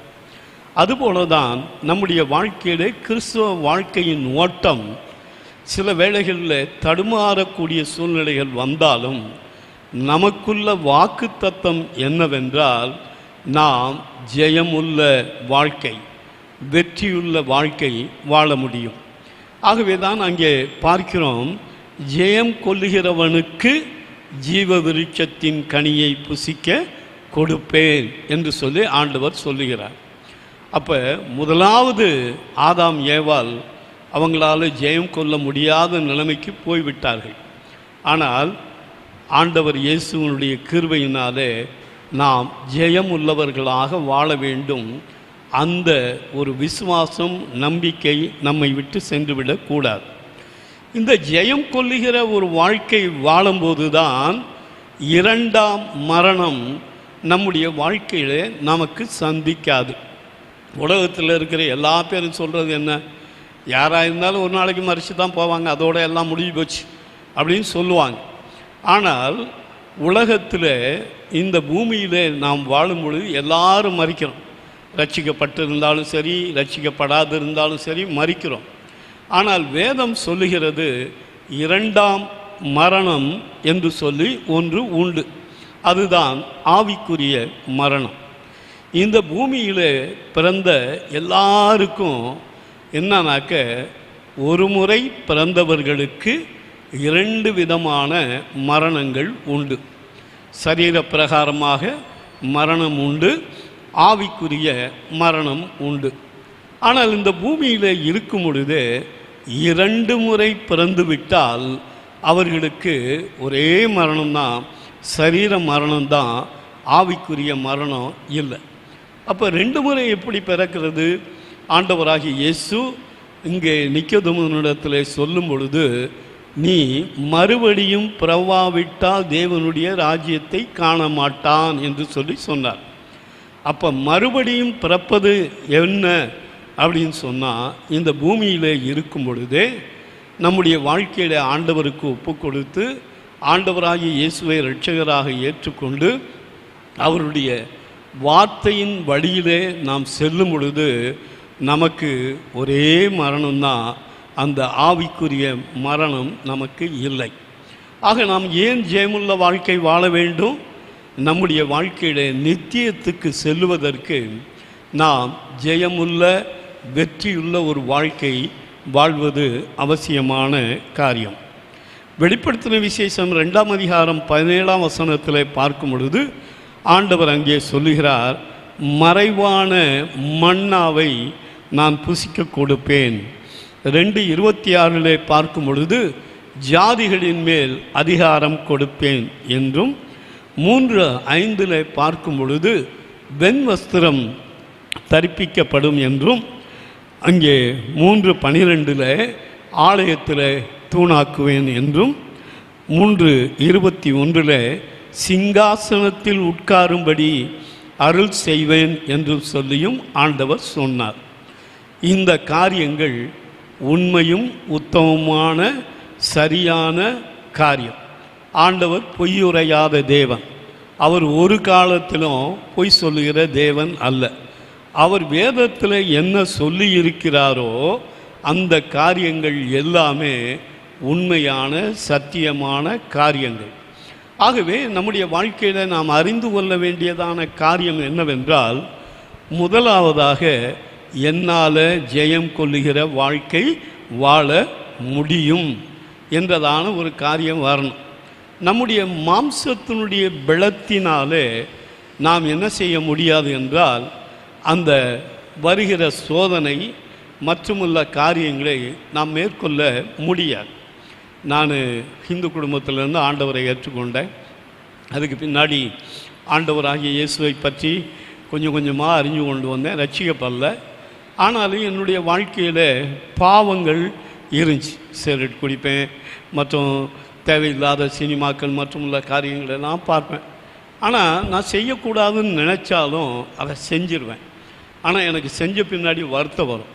ஆகவே நான் பஸ்ஸில் கண்டக்டராக இருக்கும்போது அந்த இடத்துல என்ன செய்வேன்னா, சிகரெட் குடிச்சிட்டா மனசில் உறுத்தல் வந்துடும். உடனே ஒரு மெழுகுவர்த்தி எடுத்து பொருத்தி, ஆண்டவரே நான் தப்பு செஞ்சிட்டேன், என்னை மன்னிங்க, அதுக்குரிய தண்டனையை நான் ஏற்றுக்கொள்கிறேன்னு என் கைகளில் சொட்டு சொட்டாக அந்த மெழுகுவர்த்தியை விட்டு அதனுடைய வேதனையை நான் அனுபவிச்சிருக்கேன். ஆனால் அப்படியே எனக்கு விடுதலை இல்லவே இல்லை. அப்படி எத்தனையோ முறைகள் 14 வருடங்கள் அந்த பாவங்களுக்கு அடிமைப்பட்டு கிடந்தேன். ஒருவேளை இதை கேட்டுக்கொண்டு இருக்கலாம், இல்லாவிட்டால் இங்கே வந்திருக்கிறதான உங்களுடைய வாழ்க்கையில் அப்படிப்பட்ட ஏதாவது ஒரு காரியங்கள், வேதம் வெறுக்கக்கூடியதான காரியம், ஆண்டவர் விரும்பாத காரியங்கள் எதுவாக இருந்தாலும் அதில் இருந்து விடுதலை பெற முடியும், ஜெயமுள்ள வாழ்க்கையை வாழ முடியும். ஏன்னா அந்த பாதையை கடந்து தான் நான் வந்திருக்கேன். எத்தனையோ போராட்டங்கள், எத்தனையோ பிரச்சனைகள், அப்படிப்பட்ட நிலைமையில் இருக்கும்போது ஆண்டவர் அந்த கிருபைகளை கொடுத்தார். என்னுடைய வாழ்க்கையை ஆண்டவருக்கு அர்ப்பணித்த போது ஆண்டவர் அந்த வெற்றியுள்ள ஜீவியம் செய்வதற்கான அந்த வழியில் நடத்த ஆரம்பித்தார். இன்றைக்கி அந்த வழியில் சென்று கொண்டு தான் இருக்கேன். முற்றிலுமாக அந்த காரியத்தில் முடிவல்ல, மரணம் வரைக்கும் நாம் அந்த பாதையில், பரிசுத்த பாதையில் செல்ல வேண்டும். அதைத்தான் ஆண்டவர் விரும்புகிறார். ஒருவேளை சில பேர் நீ நம்மளால் முடியாது அப்படிங்கிற நிலைமைக்கு வந்திருக்கலாம். ஆனால் அது அல்ல. ஆவியானவர் நம்மோடு கூட இருக்கிறபடியினாலே நாம் ஜெயமுள்ள வாழ்க்கை வாழ முடியும். அப்படி வெற்றியுள்ள வாழ்க்கை வாழ்வதற்கு நாம் என்ன செய்ய வேண்டும்? இந்த மாம்சத்தில் நாம் வாழ்கிறோம். மாம்சத்தில் வாழும் பொழுது நம்முடைய வாழ்க்கையில் பலன் நல்லா இருந்தால் தான் எந்த ஒரு வேலையும் போய் செய்ய முடியும். தோட்டத்தில் எந்த ஒரு வேலையை செஞ்சாலும் சரி, ஆஃபீஸில் வேலை செஞ்சாலும் சரி, இல்லாவிட்டால் ரோடு போடுற வேலையாக இருந்தாலும் சரி, எந்த ஒரு வேலையாக இருந்தாலும் அவர்கள் அந்த வேலையை செய்ய வேண்டுமானால் அவர்களுக்கு சரீரத்தில் பலன் இருக்க வேண்டும். அப்போ தான் அதை செய்ய முடியும். அதே போல் நமக்கு ஆவிக்குரிய வாழ்க்கையிலே போராட்டங்கள், பிரச்சனைகள் வருகிறதென்றால் அதை எதிர்த்து செயல்பட வேண்டுமானால் நாம் ஆவியிலே பலனுள்ளவர்களாக இருப்பது அவசியமான காரியம். உலகத்தில் நாம் பார்க்குறோம், நம்முடைய தலைமை போதகர் ஒரு முறை சொன்னார், ஃபோனில் சார்ஜ் போயிடுச்சுன்னா அது என்ன செய்யாது, பயன்பட முடியாது. அப்போ எப்பப்போ குறையுதோ அப்பப்போ அந்த சார்ஜ் ஏற்றினா தான் அதை நாம் உபயோகப்படுத்த முடியும். இங்கே வாட்ச் இருக்குது, அந்த வாட்சில் பேட்ரி டவுன் ஆயிடுச்சுன்னா அது சரியாக என்ன செய்யாது, ஓடாது. இல்லாவிட்டால் காரில் போய்கிட்டே இருக்கும். சில வேளைகளில் காரில் தண்ணி கம்மி ஆயிடுச்சுன்னா வண்டி என்ன செய்யாது, ஓடாது, நின்று போகும். இதே போல் வாழ்க்கையில் எத்தனையோ காரியங்களை நாம் இந்த பூமியில் வாழும்பொழுது செய்ய வேண்டி இருக்கிறது. அதே போல் நாம் வெற்றியுள்ள ஒரு வாழ்க்கை வாழ வேண்டுமென்றால் தேவனுடைய சமூகத்தில் நாம் அவருடைய வேத வசனத்தின்படி வாழ்ந்து பலனை பெற்றுக்கொள்ளும்போது நாம் என்ன செய்யணும்னா வெற்றியுள்ள வாழ்க்கை வாழ முடியும். அப்போ வெற்றியுள்ள வாழ்க்கை வாழ முடியாததுக்கு காரணம் என்னவென்றால் நம்முடைய வாழ்க்கையில் பலன் இல்லை, அவ்வளோதான். ரட்சிக்கப்பட்டிருக்கோம், அபிஷேகம் பட்டிருக்கோம், ஆனால் இன்னும் எரிச்சல் வருது, இன்னும் கோபம் வருது, இன்னும் பொய்கள் வருது, இன்னும் மற்றவங்க மேலே கசப்பு வருது. இதெல்லாம் ஏன் வருதுன்னா நீங்கள் ரட்சிக்கப்பட்டவங்க தான், ஆனாலும் உங்களிடத்தில் பலன் இல்லாதபடியினாலே மீண்டும் மீண்டும் அந்த காரியத்தை செய்ய வேண்டியதாகி விடுகிறது. ஆகவே நம்முடைய வாழ்க்கையில் முதலாவதாக பலன் உள்ளவர்களாய் இருப்பதற்கு வேதம் சொல்லுகிறதான காரியம் என்னவென்றால், வேதம் சொல்லுகிறது, கர்த்தருக்கு காத்திருக்கிறவர்களோ புது பலன் அடைந்து கழுகுகளைப் போல செட்டைகளை அடித்து எழும்புவார்கள். அவர்கள் ஓடினாலும் இளைப்படையார்கள், நடந்தாலும் சோர்ந்து போகார்கள். அப்போ பலன் எங்கேருந்து வரும்னா கர்த்தருடைய சமூகத்தில் தான் பலன் இருக்குது. சங்கீதம் 105:4 நாம் பார்க்கும் பொழுது, அவருடைய வல்லமையை நாடுங்கள், நித்தமும் அவர் சமூகத்தை தேடுங்கள் என்று சொல்லி வேதம் சொல்லுகிறது. அப்போ நித்தமும் அவருடைய சமூகத்தை நாம் தேடக்கூடியவர்களாக இருக்கும் பொழுது நமக்குள்ள ஒரு பலன் வந்துவிடக்கூடியதாக இருக்கிறது. பலன் இல்லாட்டி நாம் வெற்றியாக வாழ முடியாது. அப்போ பலன் நம்முடைய வாழ்க்கையில் வருவதற்கு ஆண்டவர் வழியை வச்சிருக்கார். இப்போ உபவாச ஜபங்கள் நடக்குது. இந்த உபவாச ஜபங்களில் கலந்து கொள்ளும்போது அநேகருடைய வாழ்க்கையில் அவர்கள் முன்னிருந்ததை விட வெற்றியுள்ள ஜீவியம் செய்வதற்கு அவர்களுக்கு பலனும் கிடைக்குது. அவர்களுடைய ஜெபங்களை கேட்டு ஆண்டவர் பதில் தருகிற தேவனாகவும் இருக்கிறார். ஆகவே நம்முடைய வாழ்க்கையில் எப்போ நான் தேவனுடைய சமூகத்துக்கு போவேன் அப்படிங்கிற அந்த ஒரு மனநிலைமை நம்முடைய வாழ்க்கையில் இருப்பது அவசியம். என்னுடைய வாழ்க்கையில் ரட்சிக்கப்பட்ட பின்னாக எப்பெல்லாம் நேரம் கிடைக்குதோ உடனே தேவ சமூகத்துக்கு தான் போடுவேன். ஒரு மலை மேலே ஏறி போய் உட்காந்து ஜெபம் பண்ணுவேன். வனாந்தரமான காடுகளில் போய் அங்கே போய் உட்காந்து ஜெபம் பண்ணுவேன். ஞாயிற்றுக்கிழமை ஆராதனை முடித்து எல்லோரும் வீட்டுக்கு போனால் கூட அங்கே சேப்பல்னு ஒரு இடம் இருந்துச்சு, அங்கே போய் உட்காந்து ஜெபம் பண்ணுவேன். ஆண்டவருடைய சமூகத்தில் ஜெபிக்கத்தான் என்னுடைய வாழ்க்கையில் இருந்த தேவையற்ற காரியங்களெல்லாம் நீங்கினது. அப்போ இப்படிப்பட்டதான காரியங்கள் இருக்கும்போது என்ன நடக்கும்?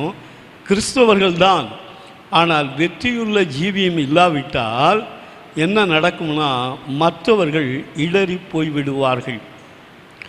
மனுஷர் உங்கள் நற்கிரியைகளை கண்டு பரலோகத்தில் இருக்கிற உங்கள் பிதாவை மகிமைப்படுத்தும்படி அவர்களுக்கு முன்பாக உங்களுடைய வெளிச்சம் பிரகாசிக்க கடவது என்று சொல்லி ஆண்டவர் சொன்னார்.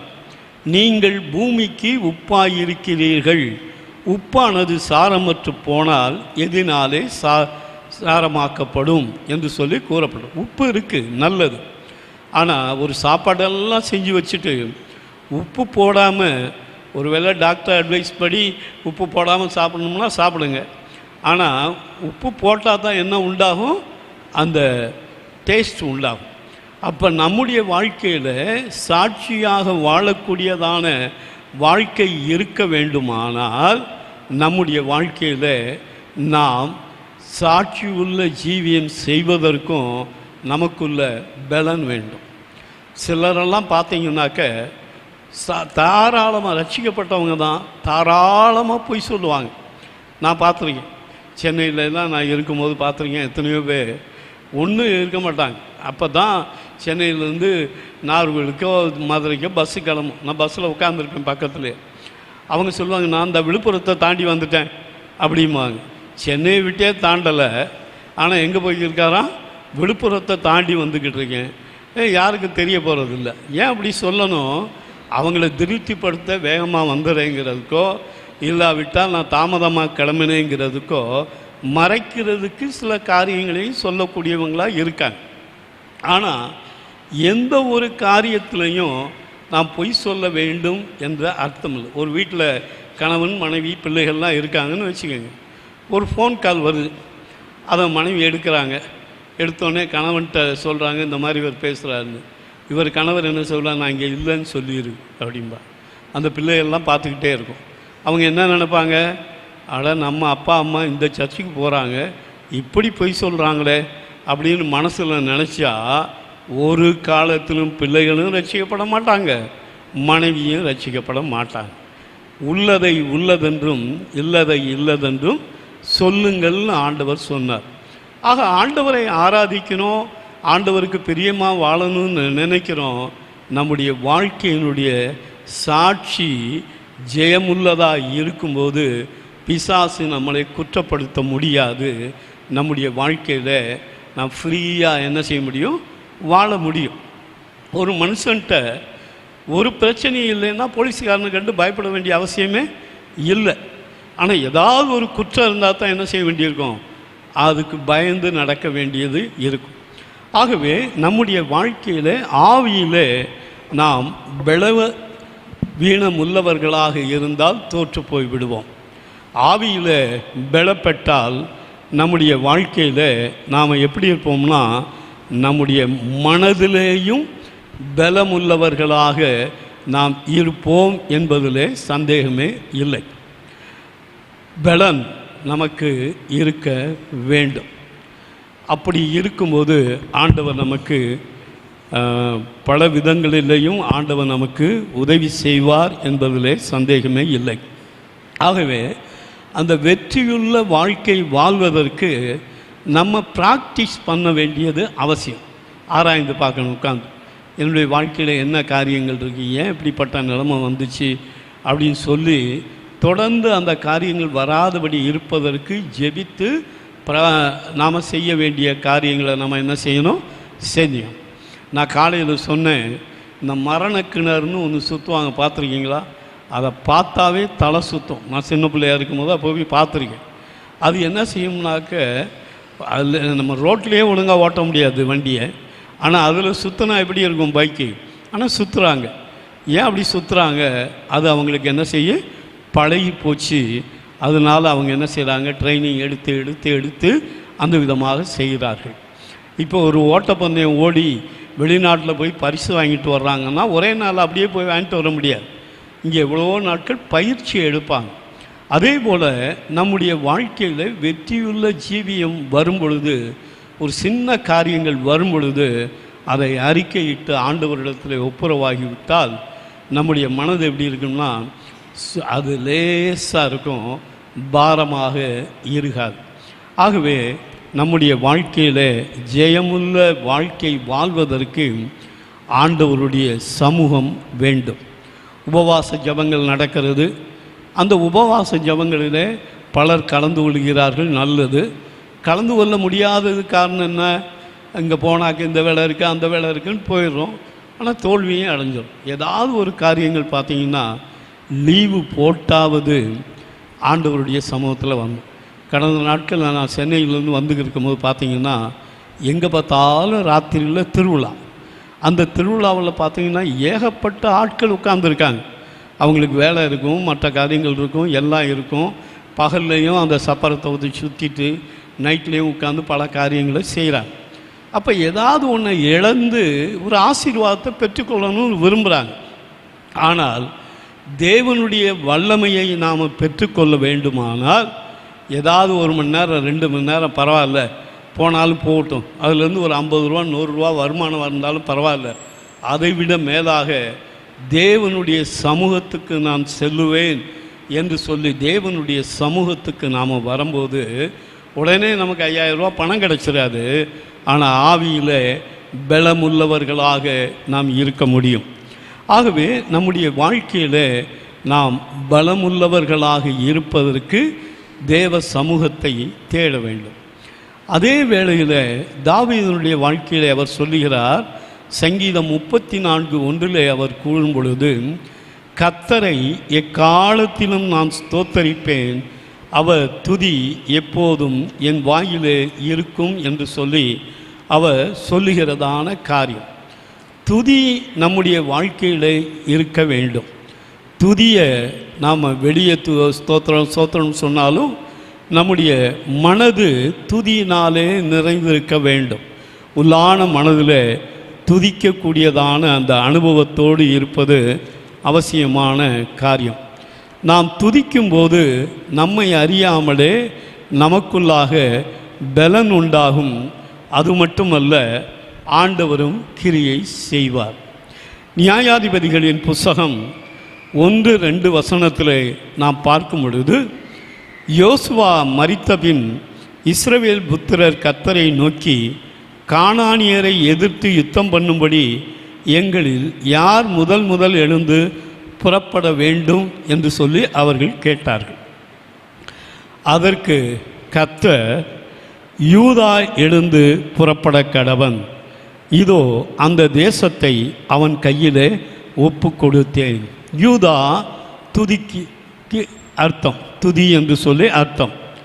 அப்போ துதி நம்முடைய வாழ்க்கையில் இருக்கும் பொழுது சத்ருவை முறியடிக்கும்படியான கிருபையை பலனை ஆண்டவர் நமக்கு கொடுப்பார் என்பதிலே சந்தேகமில்லை. தேவனுடைய சமூகம், தேவனை துதிக்கும் துதி, அது மட்டுமல்ல தேவனுடைய வார்த்தை. சங்கீதம் 119 நாம் பார்க்கும் பொழுது, உம்முடைய வேதத்தை நான் ஆராய்கிறபடியினாலே விசாலத்தில் நடப்பேன் என்று சொல்லி சங்கீதக்காரர் சொல்லுகிறார். அப்போ வேத வசனத்தை நாம் எவ்வளவு படிக்கிறோமோ, அதை தியானிக்கிறோமோ, அதை ஆராய்ச்சி செய்கிறோமோ, அப்போ நாம் எப்படி போக முடியும்னா அகலமான விசாலமான வழியிலே போக முடியும். ஆண்டவர் சொன்னார், கேட்டுக்கு போகிற வாசல் எப்படி இருக்குது? அந்த காரியம் இல்லை. நம்முடைய வாழ்க்கையில் ஒடுக்கம் இல்லாத, பிசாசுனுடைய நெருக்கம் இல்லாத இந்த வழியிலே நாம் செல்வதற்கு ஆண்டவர் நமக்கு கிருபை கொடுப்பார். அப்போ வேத வசனத்துக்கும் வல்லமை இருக்குது. அந்த வேத வசனம் தேவ ஆவியானவராலே நமக்கு அருளப்பட்டு இருக்கிறபடியினாலே அந்த வேத வசனமும் நம்மை பலப்படுத்தும். ஆண்டவரை துதிக்கும் துதி அப்படின்னு என்னது? ஆராதனை. காலையில் பாஸ்டர் ஸ்டான்லி அவங்களும் சொன்னாங்க, நானும் அங்கேயும் ஆராதனையை குறித்து சொன்னேன். ஆராதனைக்கு வரும் பொழுதும் ஆண்டவர் நமக்கு அந்த பலனை கொடுக்கிறார். ஆக 3 காரியங்கள் மூலமாக நாம் வல்லமையை பெற்றுக்கொள்ள முடியும். தேவனுடைய வார்த்தை, ஆண்டவரை துதிக்கும் துதி,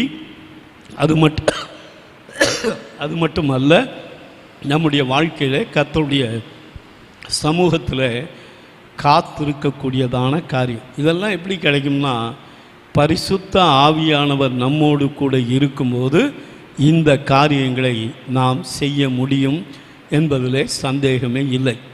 ஆக யாராவது என்னால் முடியாதுங்க, நான் இந்த காரியங்களெல்லாம் இருக்கிறதுனால நான் ஊழியமும் செய்ய முடியலை அப்படிங்கிற நிலவில் இருந்தீங்கன்னா, நீங்கள் அறிந்து கொள்ள வேண்டியது, உங்களாலே வெற்றியுள்ள ஜீவியம் செய்ய முடியும். வேண்டியது ஆவிக்குரிய பலன். இரண்டாவதாக நாம் பார்க்கும் பொழுது நம்முடைய வாழ்க்கையில் நாம் பயனுள்ளவர்களாக இருப்பது அவசியமான காரியம்.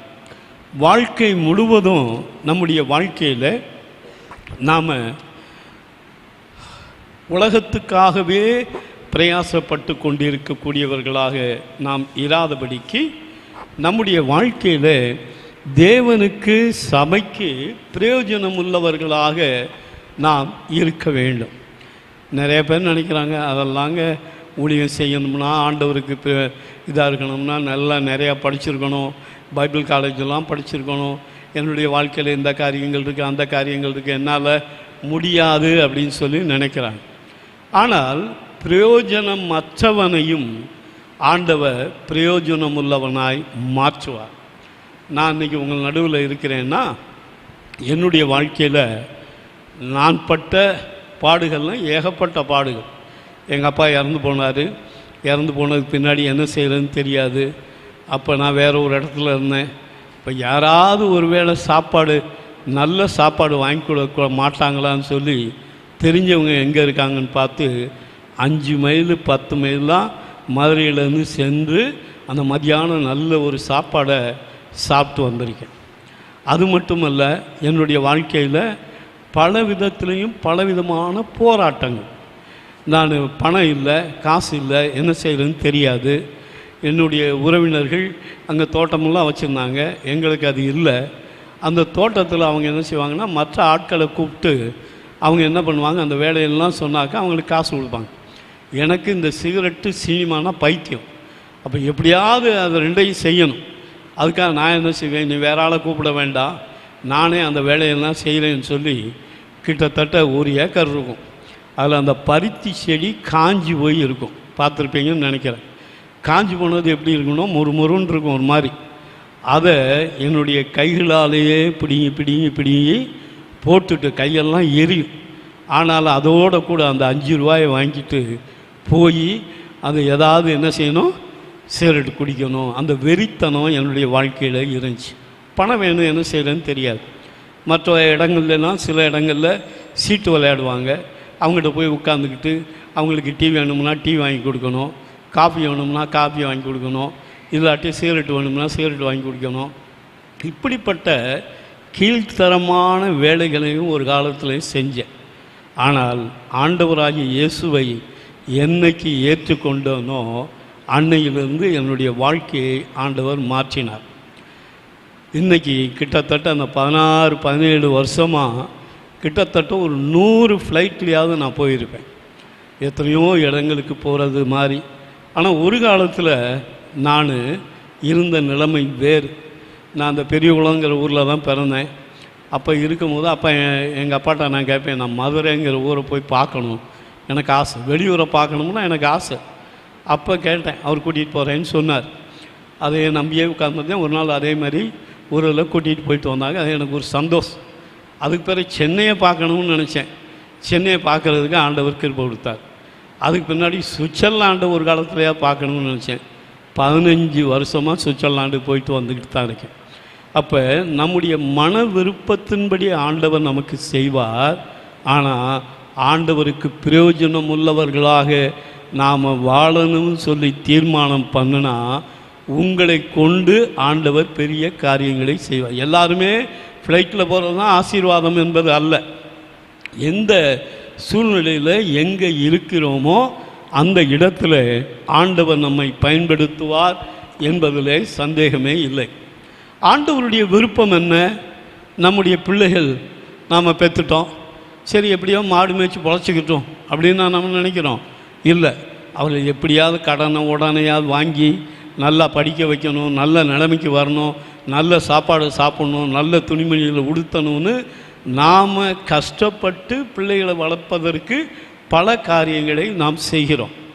அப்போ நாம் பெற்ற பிள்ளைகள் நன்றாக இருக்க வேண்டும் என்பதற்காக நாம் பிரயாசப்படுகிறோம். நம்முடைய நோக்கங்களெல்லாம் சரியாக இருக்கும்படியாக நாம் பல காரியங்களை செய்கிறோம். அப்படி இருக்கும்போது நம்மை தெரிந்து கொண்டதான ஆண்டவர் நாம் இந்த பூமியில் வெறுமையாக இருப்பதற்கு ஆண்டவர் தெரிந்து கொள்ளவில்லை. எரேமியா புஸ்தகம் என்று நினைக்கிறேன், அதில் கூறப்பட்டுள்ளது, தேவன் இந்த பூமியை வெறுமையாயிருக்க சிருஷ்டியாமல் என்று சொல்லி வேதத்தில் கூறப்பட்டுள்ளது. நாம் ரட்சிக்கப்பட்டவர்கள் இந்த பூமியிலே வெறுமையாக இருந்து உலக மனுஷனைப் போல வாழ்ந்து மரித்து போவதற்கு ஆண்டவர் நம்மை தெரிந்து கொள்ளவில்லை. ஆண்டவர் உங்களை தெரிந்து கொண்டார்னா நீங்கள் 10வது படிச்சிருக்கலாம், 8வது படிச்சிருக்கலாம், படிக்காமையும் இருந்திருக்கலாம், கலெக்டராகவும் இருக்கலாம். நீங்கள் எப்படிப்பட்ட நிலைமையில் இருந்தாலும் ஆண்டவர் உங்களை கொண்டு செய்ய வேண்டியதான காரியத்தை செய்வார், செய்ய அவராலே முடியும். ஆக உங்களுடைய வாழ்க்கையில் அந்த வெற்றியுள்ள வாழ்க்கை வாழ்வது மட்டுமல்ல, பிரயோஜனமுள்ளவர்களாக வாழ வேண்டும். நாம் சபைக்கு பிரயோஜனமுள்ளவர்களாக இருக்கிறோமா, ஆண்டவருக்கு பிரயோஜனமுள்ளவர்களாக இருக்கிறோமா என்பது மிகவும் முக்கியமான காரியம். அப்போ ஆண்டவருக்கு பிரயோஜனமில்லாத நிலைமையில் நம்மை வெளியே தள்ளக்கூடியதான காரியம் என்னவென்றால், அப்போஸ்தலனாகிய பவுல் சொன்னார், தேமா இப்பிரபஞ்சத்தின் மேல் ஆசை வைத்து என்னை விட்டு போய்விட்டான் என்று சொல்லி சொன்னார். பிரபஞ்சம், உலகத்தினுடைய ஆசை. இந்த உலகத்தினுடைய ஆசை எவ்வளவுதான் இருந்தாலும் ஒரு மனுஷனுக்கும் திருப்தியே வராது. ஒரு நாடு ஒரு மனுஷனுக்கு சொந்தமாக இருந்தால் அடுத்த நாட்டை எப்படி பிடிக்கலாம்னு யோசிக்கிறாங்க. ஒரு தெருவில் 10 வீடு இவங்களுக்கு சொந்தமாக இருந்தால் இன்னும் 4 வீடு மிச்சம் இருந்துச்சுன்னா அந்த தெருவே எனக்கு சொந்தமாகும்னு நினைக்கிறாங்க. அந்த தெருவு 4-5 தெருவு சொந்தமாக இருந்தால் அந்த ஊரே எனக்கு சொந்தம். அப்போ இந்த உலகத்தினுடைய எந்த ஒரு காரியமும் மனிதனுக்கு திருப்தியை கொண்டு வராது. ஆனால் ஆண்டவரை பற்றி நாம் மற்றவங்களுக்கு அறிவித்தால் அதில் நமக்கு ஒரு பெரிய திருப்தி வரும். அப்போ இந்த காரியங்களை செய்ய முடியாததுக்குள்ள தடை என்னவென்றால், உலகத்திலும் உலகத்தில் உள்ளவைகளிலும் அன்பு கூறாதிருங்கள் என்று சொல்லி வேதத்தில் நாம் பார்க்கிறோம். ஆண்டவராகிய இயேசு சொன்னார், நான் உலகத்தான் அல்லாதது போல நீங்களும் உலகத்தார் அல்ல. அப்படின்னா நம்முடைய வாழ்க்கையில் என்ன அர்த்தம்? உலகத்தில் தான் இருக்கோம், ஆனால் உலக மக்களுடைய பழக்க வழக்கத்தின்படி உலகத்தினுடைய காரியத்தின்படி நாம் வாழ்வதற்கு நம்முடைய வாழ்க்கையில் நாம் அடிமைகள் அல்ல. ஆண்டவர் நம்ம விடுதலை ஆக்கிட்டார். ஒரு மனிதனை ஜெயிலிருந்து விடுதலை ஆக்கின பிறகு அவன் வெளியே வந்துட்டு நான் திருப்பி ஜெயிலுக்குள்ளே போகிறேன்னா எப்படி இருக்கும்? அதுபோல தான் அடிமைத்தனத்திலிருந்து விடுதலை ஆக்கிட்டார். மீண்டும் இந்த உலகத்தினுடைய காரியத்தில் போய் நாம் சிக்கிவிடக்கூடாது. ஆகவே உலக ஆசை நம்முடைய வாழ்க்கையில் இருக்குமே, ஆனால் அந்த உலக ஆசைக்கு நாம் அடிபணிந்து விடாது வழி வாழணும். உலகத்தில் இருக்கோம், வீடு இருக்குது, இப்போ மற்ற காரியங்கள்லாம் இருக்குது, நமக்கு வேண்டியிருக்கு. ஆனால் ஆண்டவர் நம்மை நடத்துவார், அதில் ஒன்றும் சந்தேகமே இல்லை. நம்ம ரட்சித்த ஆண்டவர், அபிஷேகித்த ஆண்டவர், நம்ம முற்றுமுடிய ஆண்டவர் நடத்துவார் என்பதில் சந்தேகமே இல்லை. வேதம் சொல்லுகிறது, மரண பரியந்தம் நம்மை அவர் என்ன செய்வார்? நடத்துவார். அப்போ அவருக்கு பிரயோஜனம் உள்ளவர்களாக வாழ்ந்தால் நம்மை மட்டுமல்ல, நம்முடைய குடும்பத்தையும் நம்முடைய பிள்ளைகளையும் நம்முடைய பிள்ளைகளுடைய குடும்பத்தையும் ஆண்டவர் நடத்துவார். நாம் ஆண்டவருக்கு பிரயோஜனம் உள்ளவர்களாக இருக்கிறோமா? இல்லாவிட்டால் வாழ்நாள் முழுவதும் உலகத்துக்கே நாம் உலகத்தினுடைய காரியங்களிலே சிக்கி இருந்தால் நம்மளால் சமாதானமாக வாழவே முடியாது. அப்போ உலகத்தினுடைய ஆசா பாசங்களுக்கு விலகி வாழணும். அந்த பிலிவர் அப்படி செய்கிறாரு, இந்த பிலிவர் இப்படி செய்கிறாரு, இவரெல்லாம் 20 வருஷம் ஆச்சு இவர் பொய் சொல்கிறாரு, 20 வருஷம் ஆச்சு இவர் கோவப்படுறாரு. அது அல்ல. அவர் எப்படி வேணாலும் இருந்துட்டு போட்டோம். வேதம் என்ன சொல்லுகிறது, சபையில் என்ன வார்த்தைகளை நாம் கேட்கிறோம், அதற்கு அடிபணிந்து நம்முடைய வாழ்க்கையை அர்ப்பணிக்கும்போது, அதை செய்ய முன் வரும்போது தேவ ஆவியானவர் நம்மோடு கூட இருந்து நம்மை பலப்படுத்தி நடத்துவார். நாம் பிரயோஜனமுள்ளவர்களாக வாழ முடியும் என்பதில் சந்தேகமில்லை. நான் சொன்னேன், நான் ஒரு மக்கு. ஏன்னா அந்த காலத்தில் இங்கிலீஷில் ஒரு பாராகிராஃப் கொடுப்பாங்க. அதை கொடுத்து என்ன செய்வாங்கன்னா 3ல் 1 பங்கு எழுதுன்னு சொல்லுவாங்க. எனக்கு உருப்படியாக இங்கிலீஷும் தெரியாது, அன்னைக்கும் தெரியாது, இன்றைக்கும் தெரியாது. அதை 3ல் 1 பங்கு எப்படி எழுதுறது? நான் மேலே 2 வரி அடிப்பேன், நடுவில் 2 வரி அடிப்பேன், கடைசியில் 2 வரி அடித்து எழுதி கொடுத்துட்டு வந்துடுவேன். முட்டை தான் கிடைக்கும். எப்படியாவது யாராவது இப்படி இருந்திருக்கீங்களா? யாரும் இருந்திருக்க மாட்டேங்க. அப்படிப்பட்ட நிலைமையில் இருந்தவனையும் ஆண்டவர் எடுத்து பயன்படுத்துகிறார் என்றால் உங்களை அதை விட ஆண்டவர் பயன்படுத்த முடியும். உங்களுடைய மனதில் ஒரு தீர்மானம் வேணும். ஆண்டவருக்காக நான் எதையாவது என்ன செய்வேன். உலகம் நம்மளை இழுக்கும். புவியீர்ப்பு சக்தி எந்த ஒரு பொருளை போட்டாலும் கீழே வந்துடும். அதுபோல் நமக்கு இந்த உலகமானது இழுக்கும். ஃபோனில் கை வச்சுருக்குமோ அதை பாரு அப்படின்னு ஃபோனுக்குள்ளே இருந்து இழுக்கும். டிவிக்கு முன்னாடி உட்காந்துருந்தா நல்ல செய்தி கேட்கணும்னு பார்த்தா அதை விட வேறு ஒரு காரியம் நம்மளை இழுக்கும். ஆக இப்படிப்பட்டதான காரியங்களில் நாம் சிக்கி விடாதபடி, நான் ஆண்டவர் இயேசுவினால் மீட்கப்பட்டவன், இந்த உலகத்துக்கும் எனக்கும் சம்பந்தம் இல்லை. தண்ணீரும் எண்ணெயும் இருக்குது. ஆனால் தண்ணீருக்குள்ளே எண்ணெயை ஊற்றினா அதோட கலந்துடாது. இது தனியாக தான் இருக்கும், அது தனியாக தான் இருக்கும். அதுபோல் அந்த உலகத்தில் தான் இருக்கும். ஆனால் நம்முடைய வாழ்க்கையில் வேதம் சொல்லுகிறதுபடி, ஆண்டவர் சொன்னதின்படி உலகத்திற்கு வெளிச்சமாக இருக்கணும். உலகத்திற்கு ஒத்த வேஷம் நம்முடைய வாழ்க்கையில் நாம் தரித்து விடக்கூடாது.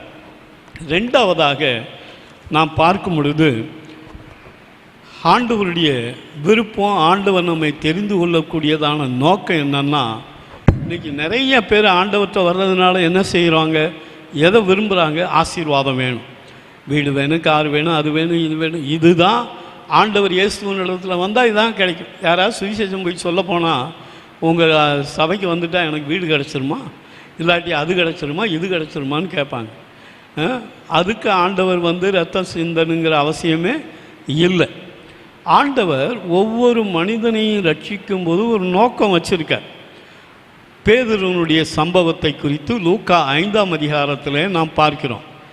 அவர்கள் மீன் இல்லாத நிலைமையில் அவர்கள் கவலையோடு துக்கத்தோடு இருந்தபோது ஆண்டவராகிய இயேசு அவர்களை தேடி வந்தார். தேடி வந்ததனுடைய நோக்கம் அவர்களுடைய தேவைகளை சந்தித்தார். அப்போ தான் யார் என்பதை அவர்கள் அறிந்து கொள்ளும்படியாக அந்த காரியத்தை செய்தார்.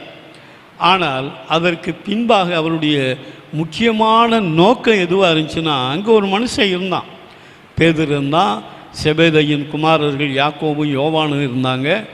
அவங்கள பயன்படுத்த வேண்டும் என்பதற்காக ஆண்டவர் அங்கே போய் அவர்களுக்கு முன்பாக அற்புதம் செய்து அந்த திரளான மீன்கள் எல்லாவற்றையும் கொடுத்தாலும் அந்த பேதுருவுக்கு ஆண்டவர் சொன்னது, நீ மனுஷரை பிடிக்கிறவனாய் இருப்பாய். அப்போ ஆண்டவர் தெரிந்து கொண்டதனுடைய நோக்கம் என்னன்னா, அந்த மனுஷரை பிடிக்கக்கூடியவனாக மாற்றுவதற்கு தான் ஆண்டவர் தெரிந்து கொண்டார். அதுக்கு பின்னாடி பார்த்தீங்கன்னா ஆசீர்வாதம் வந்துச்சு. ஆனால் ஆசீர்வாதத்தை அவங்க துச்சமாக எண்ணிட்டு படகு, வலை, மீன் எல்லாவற்றையும் விட்டுட்டு எங்கே போயிட்டாங்க? ஆண்டவருக்கு பின்னாக போனார்கள். ஒருவேளை இந்த பூமிக்குரிய காரியத்தில் பேதுரு நினச்சது போல் பெரிய பங்களா, வீடு இதெல்லாம் வாங்கி கட்டாமல் இருக்கலாம். ஆனால் பரிசுத்த ஆவியானவருடைய வல்லமை வந்தபோது பரலோகத்துக்குரியதான காரியத்தை செய்யும்படியாக 3000 பேர் 5000 பேர் ரட்சிக்கப்பட்டார்கள் என்று சொல்லி பார்க்கிறோம். நீங்கள் இந்த பூமியிலே வாழும் பொழுது இந்த பூமிக்குரிய காரியங்களை வெறுத்தா ஆண்டவர் ஆவிக்குரிய வரங்களை உங்களுக்கு கொடுப்பார். ஆவிக்குரிய வரங்களை ஆண்டவர் உங்களுக்கு கொடுக்கும்போது நீங்கள் பயனுள்ளவர்களாக, பிரயோஜனம் உள்ளவர்களாக திகழ முடியும். மீன் பிடிக்கிற பேதுரு அவர் படிக்கலை, அவங்களே சொன்னாங்க, படிப்பறிவில்லாத ஜனங்கள்னு சொன்னாங்க. அப்படிப்பட்ட மனுஷனை கொண்டு ஆண்டவர் பெரிய காரியங்களை செய்தார். ஒரு மோசே தான், அங்கே மோசே தன்னை யார் என்று அறிந்த பின்பு அவன் ஒரு எகிப்தியனை கொலை பண்ணிட்டு தான் எங்கே வந்தார்? வேறு இடத்துக்கு வந்துட்டார். 40 வருஷத்துக்கு முன்னாடி அந்த மோசையை ஆண்டவர் தெரிந்து கொண்டார். ஏன்னாக்கா மோசைக்கு என்ன ஆர்வம் இருந்துச்சுன்னா, எப்படியாவது இந்த ஜனங்களை விடுதலை ஆக்கணுங்கிற ஒரு தாகம் இருந்துச்சு. ஆனால் அவர் வேறு விதமாக முயன்றார், தோற்று போனார். இப்போ 40 வருஷம் ஆச்சு. 40 வருஷமாக ஆண்டவர் விட்டுட்டார். ஏன் 40 வருஷம்? மோசேயினுடைய குணம் மாறுவதற்கு ஆடுகளுக்கு மத்தியில் விட்டுட்டார். அங்கே இருக்கும்போது கோவப்பட்டிருக்கலாம், எரிச்சல் பட்டிருக்கலாம், எல்லாம் செஞ்சுருக்கலாம். ஆனால் இப்போ ஒன்றும் செய்ய முடியாது. ஆடுகளோட பேச முடியாது, ஆடை அடிக்க முடியாது. அப்போ அவருடைய சுபாவமெல்லாம் என்ன செஞ்சிருச்சு? மாறிடுச்சு. அந்த சுபாவம் மாறின பின்னாடி ஆண்டவர் சொன்னார், இப்போ நீ எகிப்துக்கு போ, அந்த ஜனங்களை உன்னை கொண்டு விடுதலை ஆக்குவேன் என்று சொல்லி ஆண்டவர் விடுதலை ஆக்கினார். ஒரு மனுஷன் 2 மனுஷன் ஆண்டவர் ரட்சிக்கப்பட்டோன்னே நம்ம ஒரு திருப்தி வந்துடுது. நான் அந்த ஆளை கூட்டிகிட்டு வந்தேன், 5 வருஷம் ஆச்சு. எப்போ நீங்கள் ஆளை கூட்டிகிட்டு வந்தீங்க சர்ச்சுக்கு? 5 வருஷத்துக்கு முன்னாடி ஒரு ஆளை கூட்டிகிட்டு வந்தேன் சர்ச்சுக்கு. அதோடு அல்ல, நம்முடைய வாழ்க்கையில் எவ்வளவு பலன் இருக்கோ அவ்வளவுக்காக நாம் ஆண்டவருக்கு ஊழியத்தை செய்யக்கூடியவர்களாக இருப்பது அவசியமான காரியம். ஆகவே நம்முடைய வாழ்க்கையில் ஆண்டவர் நம்மை தேடி வந்தார். அது ஆசீர்வதிப்பதற்கு மட்டும் அல்ல, ஆசீர்வாதத்தை கொடுக்கிறார், சுகத்தை கொடுக்கிறார், பலனை கொடுக்க, எல்லாம் அவருக்குள்ளே இருக்கு. ஆனால் அதைவிட மேலான காரியம், நீங்கள் வெறுமையாக இருப்பதற்கு அல்ல, ஆண்டவர் உங்களை கொண்டு பெரிய காரியங்களை செய்வார். காலேஜில் படிக்கலாம், காலேஜில் படிக்கிற பிள்ளைகளுக்கு முன்னாடி சாட்சியாக வாழ்ந்து கொண்டு அவங்களுக்கு ஆண்டவரை பற்றி சொல்லலாம். நீங்கள் வேலை செய்கிற இடத்துல மற்றவங்களுக்கு முன்னாடி சாட்சியாக வாழ்ந்து கொண்டு ஆண்டவரை பற்றி சொல்லலாம். நீங்கள் வேலை செய்கிற இடத்துல எரிச்சல் அடைஞ்சிக்கிட்டு, கோபம் அடைஞ்சிக்கிட்டு, திட்டிக்கிட்டு இப்படி இருந்தால் ஒரு மனுஷன்னு நீங்கள் சொல்கிறத கேட்க மாட்டான். அப்போ முதலாவது நம்முடைய வாழ்க்கையில் அப்படிப்பட்டதான காரியங்களை நாம் செய்யக்கூடியவர்களாக இருப்பது அவசியம். நேற்று ஒரு டாக்டர்கிட்ட போனேன். அங்கே உட்காந்துருந்தேன். எனக்கு பக்கத்தில் இன்னொருத்தர் உட்காந்துருந்தார். எனக்கு முன்னாடி அவர் தான் போகணும். அப்போ அவர்கிட்ட உட்காந்து பேசிக்கிருந்தேன். அவர் சொன்னார், நான் ஆத்தூர்லேருந்து வந்தேன்னு சொன்னார். பேசிவிட்டு பிறகு டாக்டர் கூப்பிட்டாலும் உள்ளே போயிட்டார். போயிட்டு வெளியே வந்துட்டார். அதுக்கு பின்னாடி நான் போனேன். ஒரு 5 நிமிஷம் கழித்து வெளியே வந்துட்டேன், ஒரு காரியத்தை கேட்டுட்டு. அதுக்கு பின்னாடி நான் கார் எடுத்துகிட்டு வெளியே வந்தால் அவர் அப்போ தான் ரோட்டில் நடந்து போனார். அப்போ அந்த ஆள்கிட்ட காரை நிப்பாட்டி எங்கே போகிறீங்கன்னு கேட்டேன். இந்த மாதிரி பஸ் ஸ்டாண்டுக்கு போய் அங்கேருந்து போகிறேன்னாரு. சரி காரில் ஏறுங்க, நானே கொண்டு போய் பஸ்ஸில் இறக்கி வரேன்னு சொல்லிவிட்டு அவன் என்ன செஞ்சான்னா அவரை ஏற்றிக்கிட்டு அந்த மெயின் ரோட்டில் அந்த பஸ் ஸ்டாப்பில் அவரை இறக்கி விட்டேன். வரப்போகும்போதே நான் யார் என்ன அப்படிங்கிறத சொல்லிட்டேன்.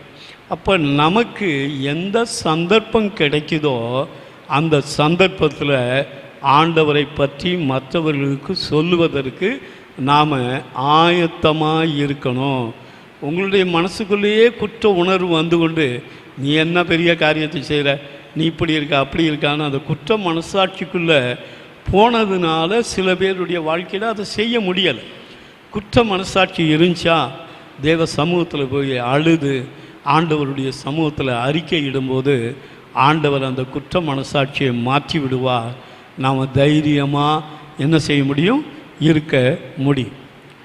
நான் சின்ன பிள்ளையாக இருக்கும்போது நான் சொன்னேனே, இந்த சூதாட்டம் சீட்டு இதெல்லாம் ரொம்ப எனக்கு அடிமைத்தனம். அப்போ எங்கள் வீட்டில் என்ன செஞ்சாங்கன்னா, எங்கள் அப்பா பணம் கொடுத்து முடி வெட்டுறதுக்கு காசு கொடுத்து விட்டார். நாங்கள் முடி வெட்டுறதுக்காக வந்தேன். அந்த ஆத்தோரத்தில் தான் வச்சு, அந்த காலத்தில் பெரியவங்கிற ஊரில் அந்த முடி வெட்டுற கடைகள் இருக்கும். அந்த கடையில் போய் முடி வெட்டலான்னு போனேன். அப்போ போகிற வழியிலேயே அந்த ஆற்றங்கரையிலேயே அந்த ஒரு சூதாட்டம் மாதிரி ஒன்று வச்சுருந்தான். ஒரு டப்பாவை குலுக்கி அதில் போட்டால் அதில் காசு வந்துச்சுன்னா காசு கிடைக்கும். அப்போ நான் என்ன பண்ணேன், இதில் போட்டால் நம்ம காசு வந்துடுமேன்னு சொல்லி போட்டேன். காசு பூரா தோற்று போச்சு, காசு இல்லை. இப்போ முடி வெட்டாமல் வீட்டுக்கு போக முடியாது. அந்த ஆள்கிட்ட தான் எப்போயும் போய் முடி வெட்டக்கூடிய நான் இருந்தேன். அப்போ அந்த ஆள்கிட்ட போய் கெஞ்சிறேன், எனக்கு முடி வெட்டி விட்டுரு, நான் திருப்பி உனக்கு காசை கொடுத்துறேன். காலையிலேருந்து மதியானம் வரைக்கும் உட்காந்துருந்தேன், அவன் அசையலை. வர்ற ஆளுகள்லாம் வெட்டிக்கிட்டு இருக்கேன், எனக்கு வெட்டியே கொடுக்கல, என்ன செய்யலன்னு தெரியல. அப்போ ஒரு தெரிஞ்சவர் வந்தார், என்னான்னு கேட்டார். இப்படி சொன்னேன். சரின்ட்டு அவர் என்ன செஞ்சார்னா, அவர் காசு கொடுத்து முடி வெட்ட சொல்லிட்டார். போயிட்டேன். அதுக்கு பின்னாடி என்னன்னாக்க, அந்த எனக்கு யார் உதவி செய்தாரோ அவரை சில வேலைகளில் எனக்கு செய்ய சொன்னார். அப்படி செஞ்சேன். பிறகு பார்த்தீங்கன்னா அவர் நிறையா காரியங்களை அழுத்தம் கொடுத்தார். அப்போ நான் பார்த்தேன், நான் ஒரு காரியத்தை மறைக்கிறதுக்கு இந்த ஆளுக்கு நான் அடிமைப்பட்டு கிடக்க வேண்டியிருக்கேன்ட்டு நேரம் எங்கள் அப்பாட்ட போய் நடந்தது சொல்லிட்டேன். அதுக்கு பின்னாடி அவர் ஒன்றும் பரவாயில்ல விட்டுருன்ட்டார். அதுக்கு பின்னாடி பார்த்தாக்க அந்த ஆள் வந்து சொன்னபோது நான் அந்த ஆள் சொன்னேன், நீ சொல்கிறத செய்ய முடியாது, உங்கள் அப்பாட்ட சொல்லி போய் சொல்லிக்கன்ட்டேன். அப்போ நம்முடைய வாழ்க்கையில் ஆண்டவருக்கும் நமக்கும் எந்த ஒரு காரியமும் இல்லாதபடி ஆண்டவரிடத்தில் நாம் சொல்ல வேண்டியதான காரியங்களை சொல்லிவிட்டால், தவறுகள் குற்றங்கள் இருக்குமே ஆனால் அதை நாம் சொல்லிவிட்டால் நாம் தைரியமுள்ளவர்களாக வாழ முடியும். பிசாசுக்கு அடிபணிந்து வாழ வேண்டிய அவசியம் இல்லை. ஆகவே முதலாவது நம்முடைய வாழ்க்கையில் இந்த உலகத்தினுடைய காரியங்கள், ரெண்டாவது மாம்சத்தினுடைய கிரியைகள். இந்த மாம்சம் என்ன செய்யும்னாக்க, மாம்சத்துக்கு நாம் தீனி போட்டுக்கிட்டே இருந்தால் அது என்ன செய்யும்னா மாம்சத்தினுடைய கிரியைகளை நம்மளை வெளிப்படுத்தக்கூடியதாக இருக்கும். அதனால தான் நிறைய பேருடைய வாழ்க்கையில் மாம்சத்தில் விழுந்துட்டாங்கன்னா தேவனுக்கு பயன்பட முடியாது. சிம்சோனுடைய வாழ்க்கையில் அவன் தெரிந்து கொள்ளப்பட்டவன். ஒரு கழுதையினுடைய தாடை எலும்பை எடுத்து 1000 பேரை கொன்னான். அவன் எப்படி பிடிச்சான்னு தெரியாது, 300 நரிய பிடிச்சி பெலிஸ்தியர்களுடைய வெள்ளாமைக்குள்ளே விட்டான். அப்படிப்பட்ட மனுஷன் கடைசியில் பலவீனனாகி அவன் கண்கள் குருடக்கப்பட்டு அங்கே நிற்கதியாய் நின்னதுக்கு காரணம் என்னன்னா, ஒரு வேசியை தேடி போனது நிமித்தமாக அவனுடைய வாழ்க்கையில் அப்படிப்பட்ட நிலைமை உண்டாகிவிட்டது. யாரும் தவறான பாவங்களை செய்வதற்கு போவது அல்ல, ஆனால் நம்முடைய மனதில் அப்படிப்பட்ட எண்ணங்கள் வரும்பொழுது அவைகளுக்கும் எதிர்த்து நிற்கக்கூடியவர்களாக நாம் இருக்க வேண்டும். ஆண்டவர் இயேசு சிலுவையில் நம்முடைய மாம்சத்தினுடைய பலவீனங்களை ஏற்றுக்கொண்டார். ஆகவே நாம் மாம்சத்தின்படி வாழக்கூடாது என்று சொல்லி வேதம் சொல்லுகிறது. மாம்சத்தின்படி பிழைப்பதற்கு நாம் மாம்சத்திற்கு கடனாளிகள் அல்ல. ரோமர் 8ஆம் அதிகாரம் 1ஆம் வசனத்தில் பார்க்கும் பொழுது, ஆவிக்குட்பட்டவர்களாய் இருக்கக்கூடியதான நாம் மாம்சத்துக்கு உட்படாது இருந்தால் நாம் ஆக்கினை தீர்ப்பு அடைய மாட்டோம் என்று சொல்லி வேதம் சொல்லுகிறது. ஆகவே இந்த உலகத்தினுடைய ஆசை, மாம்சத்தினுடைய ஆசை, இவைகளுக்கு நாம் விலகி வாழ்வது அவசியமான காரியம். ஆகவே நம்முடைய வாழ்க்கையில் அது மட்டுமல்ல, சின்ன சின்ன காரியங்கள், பண ஆசை, பொருள் ஆசை, இந்த காரியங்கள் எல்லாம் நம்மளை என்ன செய்யும்னா, அடுப்பு எரிஞ்சிக்கிட்டே இருக்குது, அதில் தண்ணி ஊற்றினா என்ன செய்யும்? அமிஞ்சு போகும். அதே போல் ஆவியில் பலம் அடைஞ்சிக்கிட்டே வரும்போது, தேவையற்ற காரியங்கள் நம்முடைய மனதில் வரும்போது, அதற்கு நாம் இடம் கொடும்போது நம்ம ஆவிக்குரிய வாழ்க்கையில் பலவீனர்களாய் நம்மை மாற்றிவிடும் என்பதில் சந்தேகமே இல்லை. ஆகவே பண ஆசை, பணம் நமக்கு வேணும், எனக்கும் வேணும், உங்களுக்கும் வேணும், எல்லாருக்கும் பணம் வேணும், பொருள் வேணும். வீடுன்னு இருந்தால் ஃப்ரிட்ஜோ வாஷிங் மிஷினோ எதோ அவங்கவுங்க தகுதிக்கு ஏற்றாப்புல நம்ம வாங்கி வச்சுக்கிறோம், அது தவறு அல்ல. ஆனால் பண ஆசை, பொருள் ஆசை உள்ளத்துக்குள்ளே இருக்குமே ஆனால் அதே சிந்தனை தான் நமக்கு வந்து கொண்டே இருக்கும். அதை எப்படி வாங்குறது, இதை எப்படி வாங்குறது, இந்த பணத்தை எப்படி சம்பாதிக்கிறது. ஆனால் வேதம் சொல்லுகிறது, ஆண்டவர் சொல்லிட்டாரு, நீ முதலாவது தேவனுடைய ராஜ்யத்தையும் அவருடைய நீதியையும் தேடுங்கள், அப்பொழுது உங்களுக்கு சகலமும் கூட கொடுக்கப்படும். நான் ஆண்டவரை ஏற்றுக்கொண்டு 20 வருஷம் ஆச்சே, எனக்கு சகலமும் கூட கொடுக்கப்படலையே அப்படின்னு நினைக்கலாம். எப்போ யாருக்கு எது வேண்டுமோ அப்போ அதை ஆண்டவர் நமக்கு கொடுப்பார், அதில் சந்தேகமே இல்லை. யாராவது இங்கே பட்னியாக இருக்கிறோமா? இல்லை. ஆண்டவர் கூப்பிடுகிற காக்கை குஞ்சுகளுக்கும் ஆகாரம் கொடுத்து அதையும் பிழைக்க வைக்கிற தேவன் நம்முடைய வாழ்க்கையினுடைய காரியங்கள், தேவைகள் எல்லாவற்றையும் அந்தந்த காலத்தில் செய்வார். வேதம் சொல்லுகிறது, அதினதின் காலத்தில் நேர்த்தியாய் செய்கிற தேவன் அவர். நான் சென்னையில் 31 வருஷம் இருந்தேன். நான் புக்ஸ் எல்லாம் நிறைய எழுதுறதுனால அந்த ஆட்டோவில் கொண்டு போக வேண்டியிருக்கும், இல்லாட்டி வாடகை கார் எடுத்துகிட்டு போய்க்கிருக்கோம். எவ்வளவோ மிஸ்ஸஸ் கூட சொல்லுவாங்க, மற்றவங்களும் சொல்லுவாங்க, இவ்வளவு காசு ஆட்டோவுக்கும் காருக்கும் கொடுக்குறீங்களே, ஒரு சொந்த கார் வாங்கிட வேண்டியதானு. நான் என்னுடைய வாழ்க்கையில் அப்படிப்பட்ட நிலைமையே எனக்கு வந்த சம்பளத்தில் ஊழியத்தில் தான் இருந்தேன். வர்றதை வச்சு என்னால் ஒன்றுமே செய்ய முடியாத நிலைமை. அப்படியே தான் வண்டி போய்கிட்டே இருந்துச்சு. அதுக்கு பின்னாடி சென்னைக்கு இருந்து சேலத்துக்கு இங்கே வருவதற்கு எனக்கு ஒரு கைடன்ஸ் கிடைச்சதுனால நான் இங்கே வந்தேன். இங்கே வந்தபோது அது கொரோனா காலம். அப்போ சபைக்கு இங்கே வரணும்னா அந்த காலங்கள்லாம் முடிஞ்சு கடைசியில் வரணும். இப்போ சபைக்கு வரணும்னாக்க ஆட்டோவில் வரணும். ஆட்டோ அப்போ கிடையாது. பஸ்ஸில் வரணும். கூட்டம் நிறையா, தொத்து நோய் வந்துடும். என்ன செய்வதுன்னு தெரியாத நிலைமையில் அற்புதமாக ஆண்டவர் ஒரு பழைய கார் ஒன்று வாங்க ஆண்டவர் கிருபை செய்தார். எப்போ காலத்தில் நல்லா வாழ்ந்து கொண்டு இருக்கிற காலத்தில் அந்த கார் வாங்க முடியலை. ஆனால் கொரோனா காலத்தில், கஷ்டமான காலத்தில் ஆண்டவர் அந்த கார் வாங்குவதற்கு வேண்டிய கிருபை செய்தார்.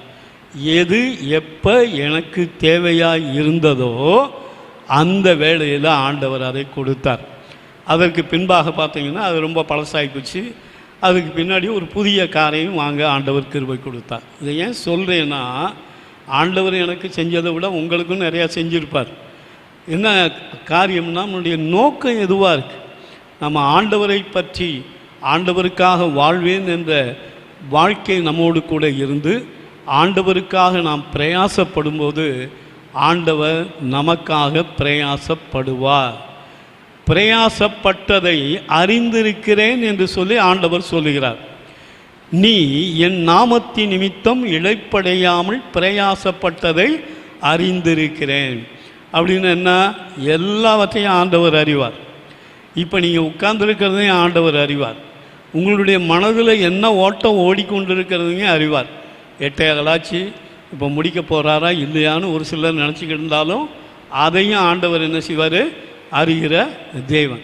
உங்கள் வீட்டில் உங்கள் மனைவியோட எப்படி இருக்கீங்க, கசப்போடு இருக்கீங்களா, அதையும் ஆண்டவர் அறிவார். கணவன் எப்படி இருக்கார், அதையும் அறிவார். அப்போ எல்லாவற்றையும் ஆண்டவர் அறிகிற தேவன் என்பதை உணர்ந்தால் நமக்குள்ளே என்ன வரணும்? அவரை குறித்த பயபக்தி நம்முடைய வாழ்க்கையில் இருக்குமேயானால் நம்முடைய வாழ்க்கையில் நாம் சுபிட்சமாக வாழ்வதற்கு ஆண்டவர் கிருபை சார். இரத்தத்தை கொடுத்து உங்களை மீட்டு கொண்ட ஆண்டவர் இங்கே நீங்கள் பரதேசியை அலைகிறதுக்கு, சாப்பாடு இல்லாமல் அலைகிறதுக்கு ஆண்டவர் விடுவார். உங்கள் பிள்ளையை படிக்காமல் போகிறதுக்கு ஆண்டவர் விடுவார். எல்லாவற்றையும் நலமாக செய்து முடிப்பார். ஆனால் நாம் செய்ய வேண்டியதான காரியம், அவருக்காக எதையாவது நான் செய்யணும், அவருடைய ஆலயத்திற்கு நான் எதையாவது செய்யணும். அப்படிப்பட்ட தாகம்தான் நம்முடைய வாழ்க்கையில் இருக்க வேண்டும். தாகம் உள்ளவன் மேல் தண்ணீரை ஊற்றுகிற தேவன். அவன் என்னிடத்தில் வாஞ்சியாய் இருக்கிறபடியால் அவனை விடுவிப்பேன். அவன் என் நாமத்தை அறிந்திருக்கிறபடியால் அவனை உயர்ந்த அடைக்கலத்தில் வைப்பேன். ஆண்டவர் நம்ம தாழ்ந்து போகிறதுக்கு ஆண்டவர் நம்மளை விடமாட்டார். ஒவ்வொருவருடைய வாழ்க்கையிலையும் ஆண்டவர் நம்மளை என்ன தான் நினைக்கிறான்னா, நம்ம உயர்ந்த ஸ்தானத்தில் இருக்கணும் அப்படிங்கிறது தான் ஆண்டவர் விரும்பார். ஒரு சாதாரண வேலை நீங்கள் பார்க்கலாம், அதை பற்றி பிரச்சனையே கிடையாது. நல்ல வேலை பார்க்கலாம். எந்த வேலையாக இருந்தாலும் அதை ஆண்டவர் ஆசீர்வதித்து கொடுக்க முடியும். கோடி கணக்கில் பணம் வச்சுருக்காங்க, ஒரு நோய் வந்துச்சுன்னா அந்த பணங்கள் அவர்களுக்கு உதவி செய்ய முடியாது. ஆனால் ஆண்டவர் கிருபை இருந்துச்சுன்னா ஆண்டவர் நம்மை காத்துக்கொள்வார். ஒருவேளை ஏதாவது வியாதி வந்தாலும் அந்த வியாதியிலிருந்தும் ஆண்டவர் சுகம் கொடுப்பார். ஆனால் ஆண்டவர் நம்முடைய வாழ்க்கையில் விரும்புகிறதான காரியம் 2 காரியம் இன்றைக்கி சொன்னேன். ஒன்று, வெற்றியுள்ள வாழ்க்கை வாழ்வதற்கு நாம் பிரயாசப்பட வேண்டும். மனசில் பிசாசு பல காரியங்களை கொண்டு வருவான். அதற்கு சில வேளைகளில் இடம் கொடுத்துருக்கலாம். ஆனால் எச்சரிக்கையாக இருந்து அவைகளிலே சிக்கி விடாதபடி இருப்பது அவசியம். நம்ம தெரியுதுல்ல, டேஞ்சர், அபாயம், தொடாதுன்னா நம்ம என்ன செய்கிறோம்? தொடமாட்டோம். இந்த பக்கம் போகாதீங்க, ஆபத்துனா போக மாட்டோம். இதுகளுக்கெல்லாம் உலகத்தில் நமக்கு எச்சரிப்பு தெரியுது.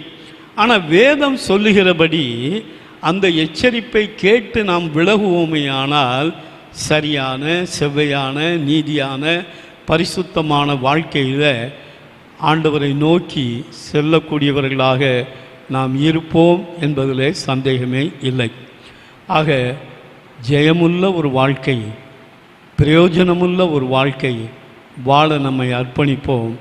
ஆண்டவர் உங்களை கொண்டு ஆண்டவர் பெரிய காரியத்தை என்னை கொண்டா அப்படின்னு நம்ம நினைக்கலாம். எரேமியாவின் புஸ்தகம் 51ஆம் அதிகாரம் 20ஆம் வசனத்தில் பார்க்கும் பொழுது அங்கே ஆண்டவர் பல காரியங்களை சொல்லி உன்னை கொண்டு என்று சொல்லி ஆண்டவர் சொல்லுகிறதான அந்த வார்த்தையை நாம் இங்கே பார்க்க முடியும். 20ஆம் வசனத்தில் பார்க்கும் பொழுது நீ எனக்கு தண்டாயுதமும்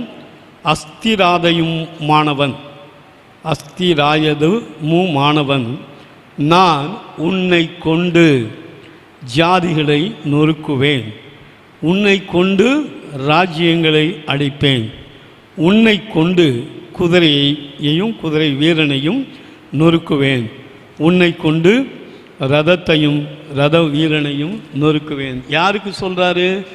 அங்கே வேதத்தில் அந்த எரேமியா தீர்க்கதரிசி, அந்த எரேமியா தீர்க்கதரிசியை ஆண்டவர் கூப்பிட்ட போது அவர் சொல்லிட்டார், நான்லாம் சிறுபிள்ளை ஆண்டவரை, என்னால் ஒன்றுமே செய்ய முடியாது அப்படின்னு சொல்லி சொன்னார். ஆனால் ஆண்டவர் சொன்னார், நான் உன்னை தாயின் வயிற்றில் உருவாக்கும் முன்னே உன்னை அறிந்தேன், நீ கர்ப்பத்திலிருந்து வெளிப்படும் முன்னே நான் உன்னை பரிசுத்தம் பண்ணி உன்னை ஜாதிகளுக்கு தீர்க்கதரிசிகளாக கட்டளையிட்டேன் என்று சொன்ன ஆண்டவர் அவர் சொல்லுகிறார், நீ சிறுபிள்ளை என்று சொல்லாதே, நான் உன்னை அனுப்புகிற எல்லாரிடத்திலும் நீ போய் நான் உனக்கு கட்டளையிடுகிறவைகளெல்லாம் நீ பேசுவாயாக, நீ அவர்களுக்கு பயப்பட வேண்டாம், உன்னை காக்கும்படி நான் உன்னோடு கூட இருக்கிறேன். இதே வார்த்தையை ஆண்டவர் நமக்கு சொல்கிறார். நம்மை கொண்டு, உங்களை கொண்டு ஆண்டவர் பெரிய காரியங்களை செய்ய முடியும். அந்த வல்லமை உங்களுக்குள்ளே இருக்கு. பரிசுத்த ஆவியானவர் உங்களுக்குள்ளே இருக்கிறார். ஆகவே என்னாலெல்லாம் ஒன்றும் முடியாதுங்க, நான் சாதாரண ஆள், நான் படிப்பறிவு இல்லாதவன் அல்ல. உன்னை கொண்டு ஆண்டவர் செய்ய வேண்டிய காரியத்தை உன்னை கொண்டே ஆண்டவர் செய்வார். என்னை கொண்டு என்ன செய்ய வேண்டும் என்று தீர்மானம் ஆண்டவர் பண்ணினாரோ அந்த காரியத்தை ஆண்டவர் என்னுடைய வாழ்க்கையிலே செய்து கொண்டு வருகிறார். ஆனால் நான் என்னுடைய இஷ்டத்துக்கு நான் வாழ்ந்துக்கிட்டு இருந்தேன்னா அந்த காரியம் என்னுடைய வாழ்க்கையிலே நிறைவேறாது. அப்போ ஆண்டவர் உங்களை கொண்டு செய்வதற்கு ஒரு திட்டத்தை வச்சிருக்கார்.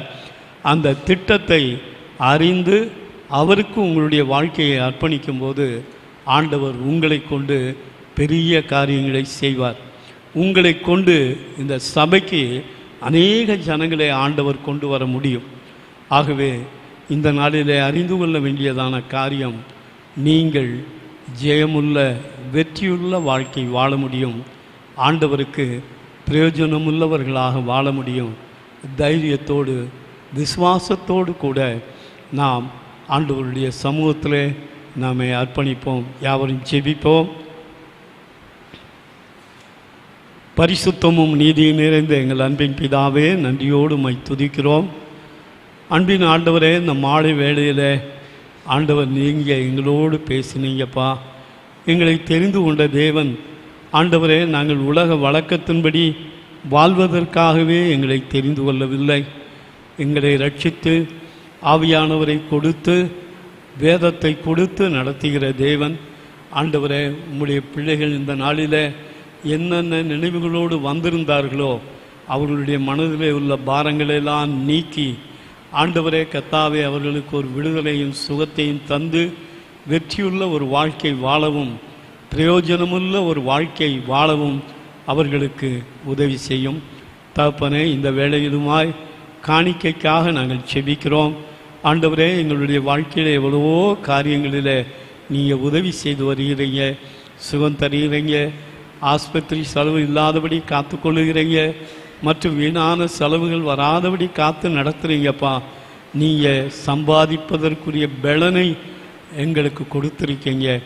ஆண்டவரே, நீங்கள் கொடுத்ததிலிருந்து இப்பொழுதுமாக நாங்கள் உங்களுடைய ஊழியத்துக்கு கொடுக்கிறோம். இதை அங்கீகரித்தரலும் ஆசீர்வதித்தரலும் இரட்சகர் இயேசுவின் மூலம் வேண்டுகிறோம் நல்ல பிதாவே. ஆமென், ஆமென்.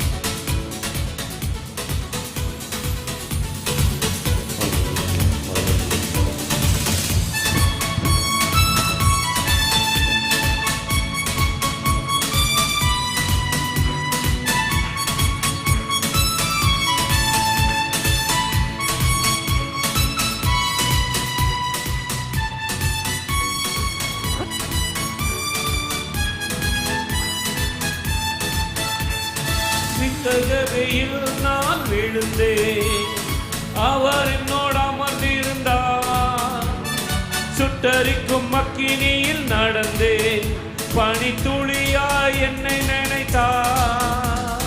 சிங்ககவியில் நான் விழுந்தேன், அவர் என்னோடு அமர்ந்திருந்தார். சுட்டரிக்கும் அக்கினியில் நடந்தேன், பனித்துளியாய் என்னை நினைத்தார். சிங்ககவியோ சுடை நெருப்போ அவர் என்னை காத்திடுவார். சிங்ககவியோ சுடை நெருப்போ அவர் என்னை காத்திடுவார். அவரே என்னை காப்பவர், அவரே என்னை காண்பவர், அவரே என்னை காப்பவர், அவரே என்னை காண்பவர். சிங்ககவியோ சுடை நெருப்போ அவர் என்னை காத்திடுவார். சிங்ககவியோ சுடை நெருப்போ அவர் என்னை காத்திடுவார். எதிரிகள் என்னை சுட்டி வந்தாலும் தூதசேனை கொண்டு என்னை காப்பாரே. எதிரிகள் என்னை சுட்டி வந்தாலும் தூதசேனைகள் கொண்டு என்னை காப்பாரே. ஆவியினால் யுத்தம் வெல்வேனே, சாத்தானை சமுதிரம் விழுங்குமே. ஆவியினால் யுத்தம் வெல்வேனே, சாத்தானை சமுதிரம் விழுங்குமே.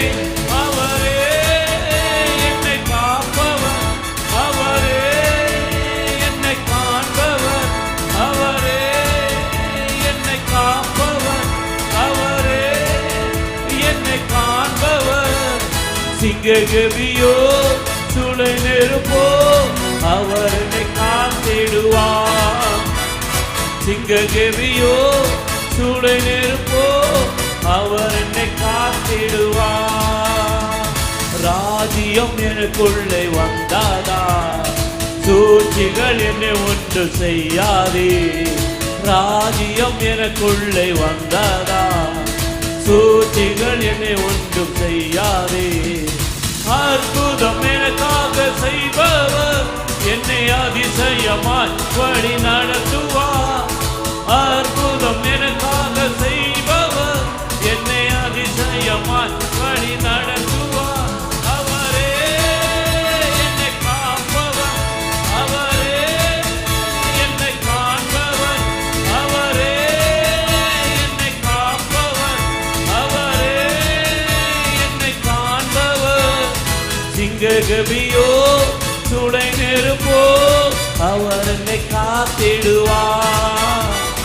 சிங்ககவியோ சுடை நெருப்போ அவர் என்னை காத்திடுவார். அல்லேலூயா. ஜெபித்து தேவ சமூகத்தில் நாம் ஜெபித்து கடந்து போவோம். நம்முடைய கண்களை மூடி ஒப்பு கொடுப்போமா? எல்லாரும் நம்முடைய கண்களை மூடும். ஒரு நிமிஷம் கேட்ட வார்த்தைகளுக்கு நம்மை தாழ்த்தும்படியாக நம்முடைய கண்களை மூடி ஸ்தோத்திரம் பண்ணுங்க. ஆமென். கேட்டவைகள் உள்ளே நிற்கும்படியாக, இருதயத்தில் பலப்படும்படியாக கொஞ்ச நேரம் அப்படியே ஸ்தோத்திரம் பண்ணுவோமா? ஆமென். இந்த வார்த்தையில் எது உங்களை தொட்டதோ, கேட்ட வார்த்தையில் எது ஆழமாக இருதய தொட்டதோ அதற்காக நன்றி சொல்லுங்க. ஆண்டவரே என்னை நான் மாற்றிக்கொள்ள. ஆமென். ஆண்டவரை நோக்கி பார்ப்போமா? ஆண்டவரை நோக்கி பார்ப்போமா?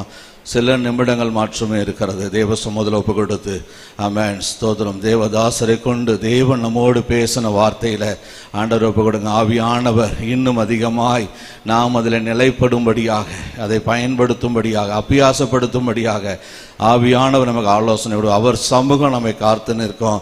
அவர் வாக்கு தந்தது போல ஆமென். அவர் நம் காலின் கீழே சாத்தானை அவர் நசுக்கி போடும்படியாக நாம் அவரை பற்றி கொள்வோம் என்றால் தேவன் நம்மை பூரணப்படுத்துவார், ஆசீர்வதிப்பார். எல்லா இழப்புகள், சோர்வுகள், உலகத்தின் காரியங்கள் இது எல்லாத்திலையும் நம்மை விடுதலையாக்குவார். அப்படியே சொல்லி ஸ்தோத்திரம் பண்ணுவோம். ஆமென். ஸ்தோத்திரம் ஆண்டவரே, ஸ்தோத்திரம் அப்பா. ஒப்பு கொடுப்போம். ஆண்டவரே உம்மை நன்றியோடு துதிக்கிறோம். அது கிருபைக்காய் நன்றி செலுத்துகிறோம்ப்பா. இப்பொழுதும் அப்பா உம்மை வந்து கடந்து வந்து ஆராதிக்க ஆண்டவரே உமது சமூகத்தில் வார்த்தையை கேட்க ஆண்டவரே நீர் தந்த சுக பலன் ஆரோக்கியத்தை உமது வார்த்தைகளுக்காக நன்றி செலுத்துகிறோம். தேவரீர் தொடர்ந்து கடந்து போகிற உங்கள் பிள்ளைகளோடு உமது சமூகம் இருக்கும்படியாக ஆண்டவரே உண்மையிலே பலப்படத்தக்கதா தேவ பிரசன்ன தொடர்ந்து நடத்தட்டும். ஆண்டவரை கேட்ட அறிவிப்புகளை பயன்படுத்த உமது சமூகத்தில் இன்னும் கிட்டி சேர ஆண்டவரே உமது சமூகம் எங்களை ஆட்கொள்ளட்டும். முற்றிலுமாய் எங்களை தாழ்த்தி ஒப்புக் கொடுக்கிறோம். எங்களை ஆசீர்வதிப்பீராக. ஆமென். இயேசுவின் நாமத்தில் ஜெபித்த நல்ல பிதாவே. யாவரும் சேர்ந்து சொல்லுவோம். என் ஆத்துமாவே கர்த்தரை ஸ்தோத்திரி, என் முழு உள்ளமே பரிசுத்த நாமத்தை ஸ்தோத்திரி. என் ஆத்துமாவே கர்த்தரை ஸ்தோத்திரி, கர்த்தர் செய்த சகல உபகாரங்களை மறவாதே. நம்முடைய கர்த்தராகிய இயேசு கிறிஸ்துவனுடைய கிருபையும் பிதாவாகிய தேவனுடைய அன்பும் பரிசுத்த ஆவியானவருடைய அந்யோன்ய ஐக்கியமும் சதா காலங்களிலும் நம்மோடும் நம்முடைய குடும்பத்தாரோடும் சபையோடும் சகல பரிசுத்தவான்களோடும் கூட இருப்பதாக. ஆமேன். ஆமேன்.